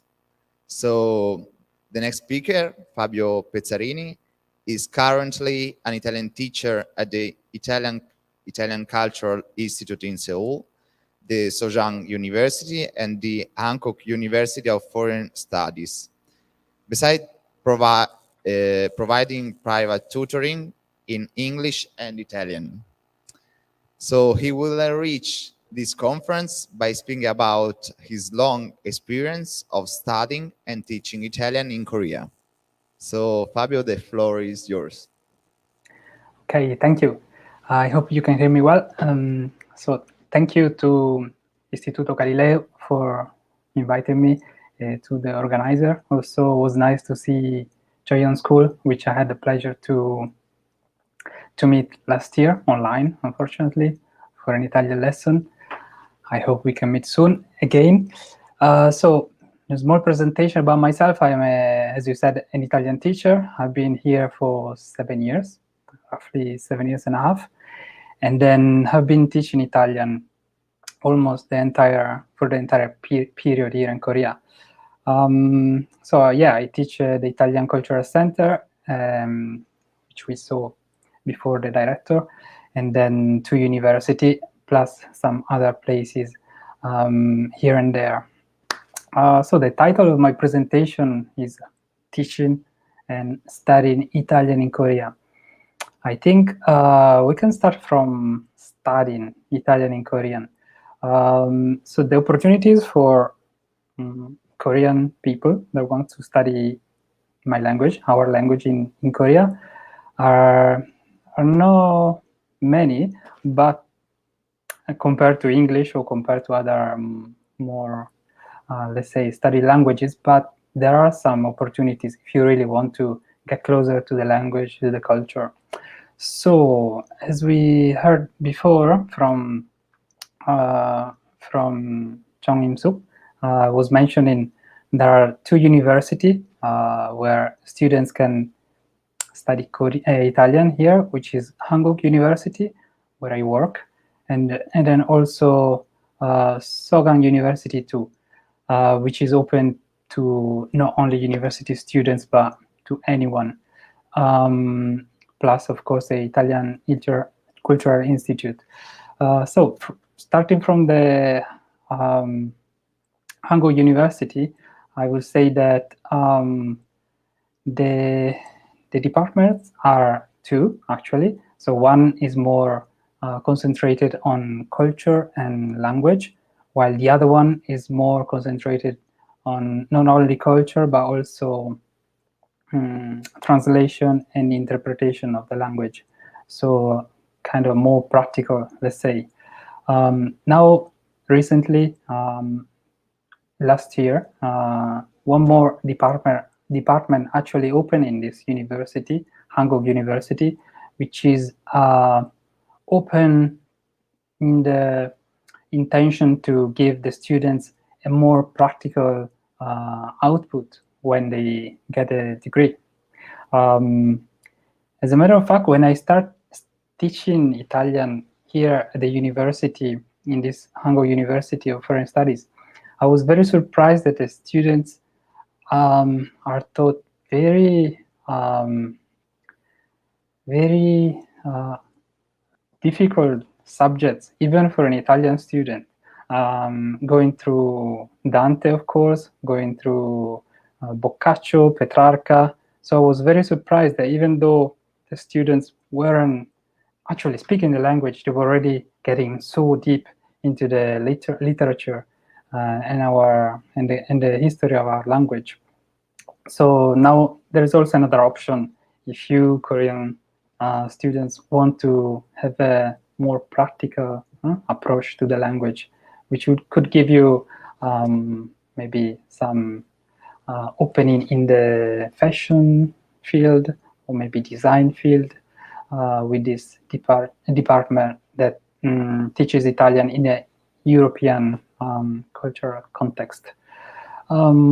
So moving to the Italian Institute, Cultural Institute, I would say that this is open to everyone, of course, and the atmosphere is definitely more relaxed. Students there don't have to get a degree, of course, so their motivation is stronger sometimes, and then they can share each other background, why they study Italian. Mostly they study because they want to travel, but now during the pandemic, of course, this is not the main motivation. So the main motivation might be because they are into Korean cooking or opera. A lot of students come there because they got into Italian because of the culture, Italian culture of opera, and so on. And also, these students are able to use the Italian books library that we have in the Italian Cultural Institute, plus all the other events that the director earlier on described. Also, some of them can get free access to the tickets, so there could be a very good opportunity for them to join a class. Regarding the teaching aspect of the Italian language in Korea, so this would be something that would interest Italian students at the Istituto Galileo, or anyone else that would like to take this path. It's not an easy path, even though Italian is the most romantic language, love language, one of the most, and then it's the fourth studied language in the world. In Korea, of course, it's not easy to teach this language. There are not so many opportunities because, of course, English is the main one that is studied, or Chinese, for work-related reasons. So I would say if you come here, you should be well prepared to deal with the sometimes lack of opportunities. If you come here, of course, invited by a university, that would be ideal. Then you don't have to worry much. But if you follow the same path that I did, which is coming here not as a teacher initially of Italian language, but as a teacher of English language, small introduction. Small part of my introduction was missing before. I lived in UK 7 years before coming to Korea. So I came here with the intention of teaching English as a foreign language after having obtained a certificate in TOEFL, which is the one that you are required to get to teach English abroad. So I was saying, if you're coming from my background, let's say, you need to have the visa, first of all. I was lucky to get a visa and then be able to work with this visa in this country. And then also be very patient. I've been here for 7 years, and all these opportunities I have now came gradually, slowly, little by little. So it's a very rewarding job once you manage to get a lot of opportunities enough to survive in this country. And why is it rewarding? As I said before, the students are not studying the language because they have to, apart from the university students, let's say, but they have this motivation that comes from the heart, let's say, because they love the food, as we heard just now from the two students, Jeohyeon High School, or because they have a hobby, let's say, or because they want to, in the future, get a job in Italy, or learn a job skills in Italy, and then eventually come back here. So the motivation is very strong for the students that you might have to deal with.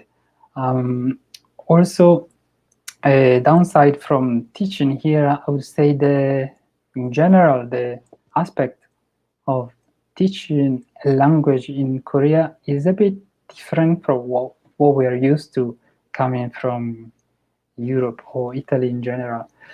Why? Because I think the way Korean students are studying a language is a bit more dedicated to writing, to the grammar, and less to the speaking part, which can be a bit frustrating sometimes, because language, what is the point of studying language is communicating, is no reading, right? So sometimes this can be challenging, but once you get used to, of course, you might have to navigate through ways of make this communication quite work. But once you get used to how the students behave and so on, it is very fun and rewarding.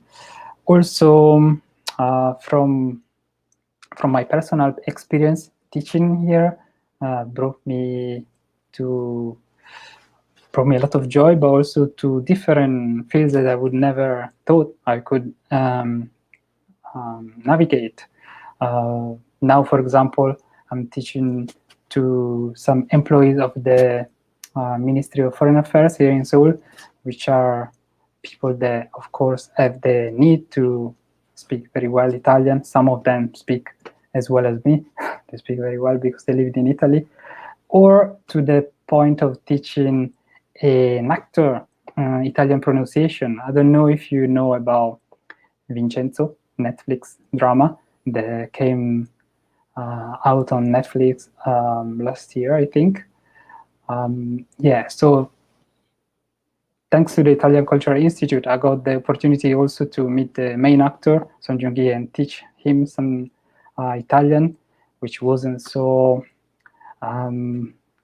successful if you see the drama from an Italian point of view. But of course, he had just a few weeks to do that, and then that was enough. But anyway, what I'm trying to say is, yeah, Italian is a faraway language for these people, but it can if you really want to come here and teach this language, you can be rewarded. Many students from Italy, or many people from Italy, sometimes get in touch with me. How can I teach Italian in Korea? How can I come to Korea? So what I would suggest is to navigate the usual path through universities, maybe try to come here with an exchange program first, and then maybe apply for a job through the education ministry. So yeah, don't come here without too much preparation. Otherwise, it might be a bit difficult to get a living out of it. Okay, so my part is over. I just would like to thank you again for the opportunity, and I hope I will manage to see, especially Jeohyeon students, Jeohyeon High School students soon, maybe in person once this pandemic is over. And yeah, thanks everyone again.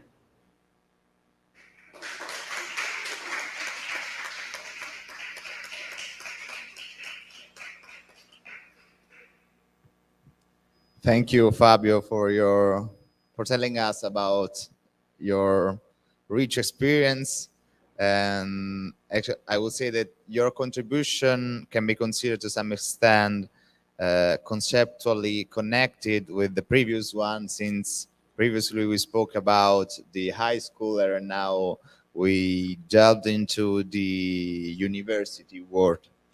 And it was really noteworthy, actually, that you underlined both the pros and cons of coming to South Korea, and concretely that you should plan really well your trip if you want to set up in South Korea, and you should take into account different elements, and specifically if you are going there like to teach a language, above all Italian, you can find it on the one hand strongly rewarding, but on the other you can face a lack of opportunities. So this was really, I guess, interesting for all of us. And so now we are moving to the last but not least panelist, who will conclude the conference and the educational session, Rosanna de Judicibus. Then she will tell me if I pronounce it well. And Rosanna received her bachelor degree in Asian Studies from Ca' Foscari University of Venice in 2015, and her master in Modern Korean Literature from Korea University in 2020. She's currently working as adjunct professor for Korean language and modern Korean literature at L'Orientale University of Naples.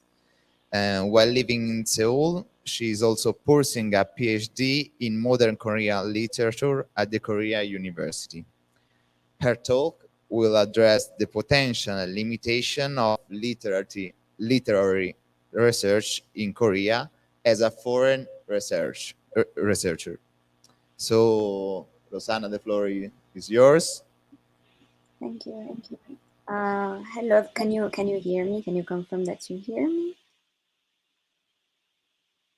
Oh, nobody's telling me they can't hear me, so I'm assuming that it's fine. Hello, everyone, and good morning, afternoon, and good evening for who's in Korea right now.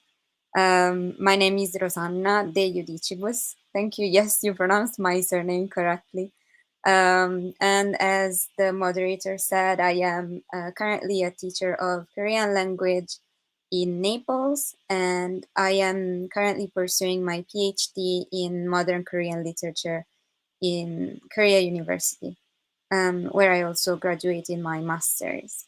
First of all, I would like to thank you all for having me here and organizing this event, and especially Ms. Hyung Pak for thinking of me again and inviting me here.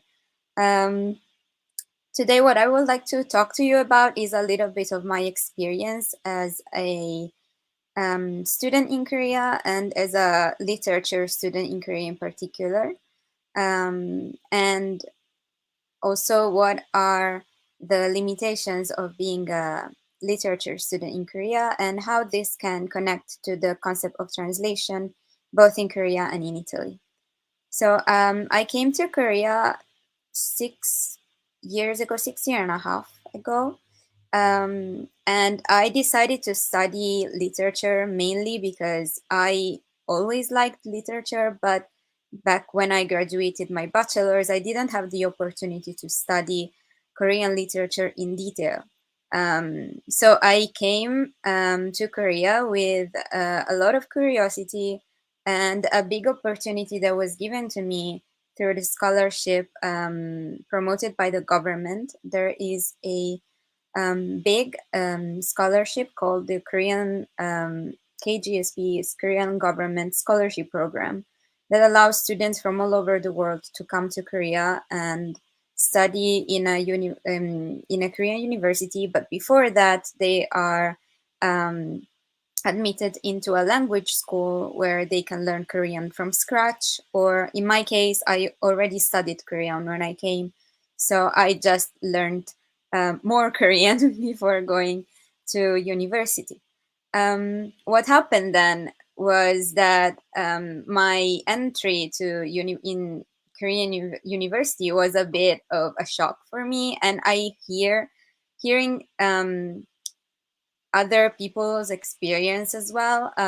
Entering Korean university is always a bit of a shock if you are not studying in English like most Italian students are, but studying in Korean in a Korean department with Korean students.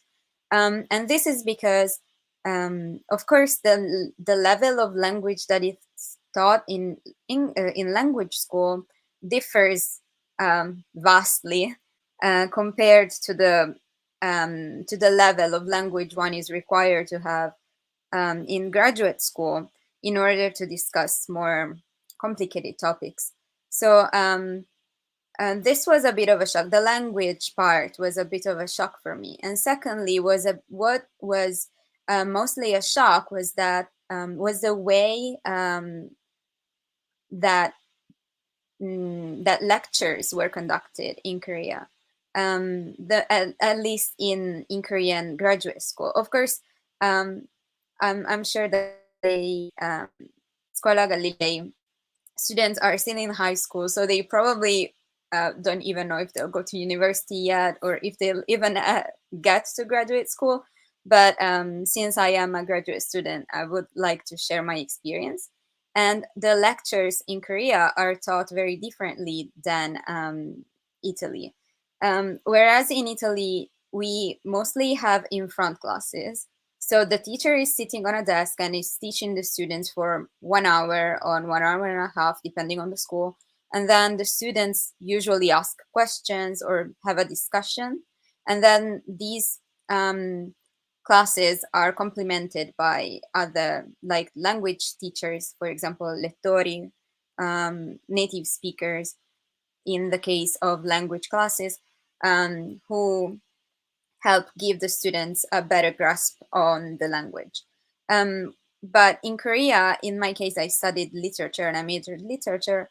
That meant that classes that were lectures, so the professor sitting on a desk and teaching and explaining, wasn't the norm.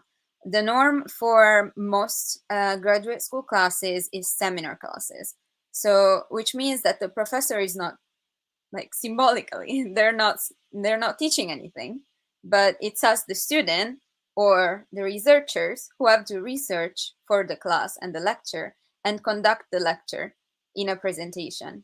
Usually there's a couple of speakers for each class. The professor decides the topic of the general lecture. Sometimes they give us materials, and then we base our research on those materials, or in other cases, we just know the general topic and we have to propose material to the professors. So this is very different from what I was used to in Italy. And secondly, what was also different was the atmosphere in general. There is a lot of dependence on upperclassmen. So basically, if someone enrolled before I enrolled, they will know more about the school and about the system than I do. And they will also know more, probably more than the teachers, because sometimes the teachers are not really versed in what the students do. And so what happens in Korea is that, at least in graduate school, half of, like, the first step is making friends, and especially having friends who have enrolled to school before you so that they can guide you. And that is vital to have a healthy and a pleasant experience in graduate school. I know a lot of people don't have the opportunity to make a lot of Korean friends, but I feel that the best way to survive school in Korea is to have Korean friends. Then why did I choose literature? As I said, I wanted to study literature in Korea, in Korean, because Italy back then, when I graduated my bachelor, wasn't able to offer me enough education and enough knowledge about Korean literature. So I wanted to make up for what I couldn't have in Italy here in Korea. And I think it gave me a lot of opportunities, not only to learn the language better and to learn about the culture better, but also to know of a Korean, of a literature that is not studied in Italy almost at all. And it's not even known at all. I remember one of my first classes back in Italy, one of our professors asked us what our when saying the word Korea, what would come to mind to most Italian people. And back then we were already kind of into Korea, so most of us knew about K-drama and K-pop. But for the average Italian person, the country Korea does not make them think of a specific image, whereas Japan or China have a much stronger image in, like, they trigger a much stronger image in their mind. For example, Japan has the image of geisha or cherry blossoms or tea ceremonies or temples, whereas China has the Great Wall of China and a lot of economic aspects too. Whereas Korea, most people, even though Korea is such a big part of everyone's life, with smartphones being so widely used worldwide, especially Samsung cell phones. But most Italians don't even know that Samsung is Korean, or that they drive a Korean car. And based on this, of course, most Italians won't know about Korean literature and won't know how much of a trend Korean literature is becoming nowadays. I mean, we can see that there is a clear shift in what's trendy about Asia at the moment. And whereas 10 years ago, 15 years ago, the attention was all on Japan, I believe that, especially thanks to K-drama and BTS especially, the attention is fully on Korea right now.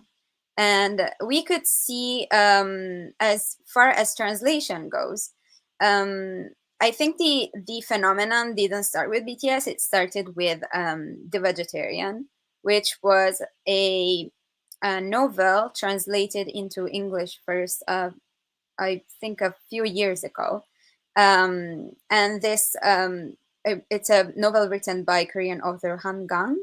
And this novel was really trendy worldwide, was read worldwide. Of course, it wasn't the amount of viral that now Squid Game has, but in the literary field, it was very well known. And I think since BTS became so well known, so many more titles are being translated, resulting in a huge network of Korean English to Korean translators. But then what about Italy? Italy is a whole other story, because I think for what concerns humanistic studies, as in literature studies and translation studies about Korea in Italy, I think the field is still very, very quiet. And there is a lot of potential, but not much of it has been uncovered yet. We have seen a few translations. Most of the publishers in Italy so far have been kind of clueless about what to translate, because they don't know the market in Korea. The market in Korea is really, really crowded, really, really active.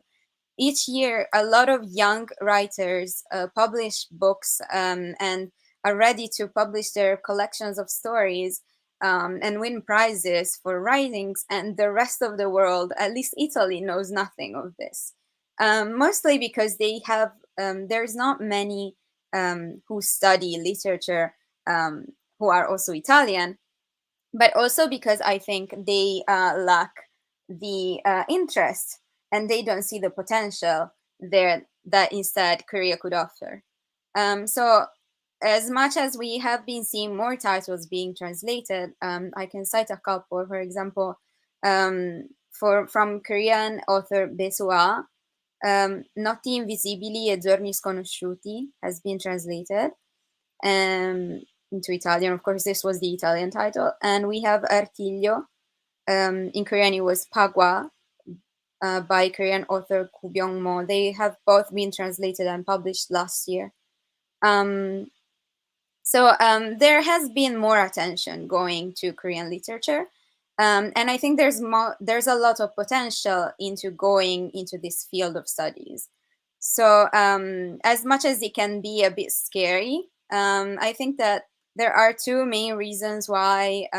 One, the translation of Korean works is very important, and two, studying Korean literature is key to understanding Korean literature. And number one is that translating, one, is fun, and secondly, there's not many translations done from Korean to Italian, so there's not much competition for at the moment. There's so many books, but not many translators. And secondly, for what concerns the field of studies, I think what Italy lacks at the moment for humanistic studies is a network. All people who study about Korea, we either don't know about each other, or there isn't much communication going on compared to other countries. So I believe that we have to start. There needs to be more people who study about Korea and Korean literature and translation, and so that this network can be created and Italy can become one more voice added to the Korean panorama of studies. And yes, I think Korea and Korean literature, they are. I think this country is a diamond, a diamond in the rough, and so much potential, and we just have to uncover it. At least in Italy, in the rest of the world, they have already uncovered it. We are late. So yes, I hope that in the future, even students from Galilei High School will decide, at least a few of them, to study about Korea. Not necessarily literature, of course, that is a niche field, but I hope they decide to study about Korea and be inspired by today's panels. Once again, thank you all very much for having me, and thank you again to Jeohyeon Godonkyo students. And thank you, and I hope to see you soon.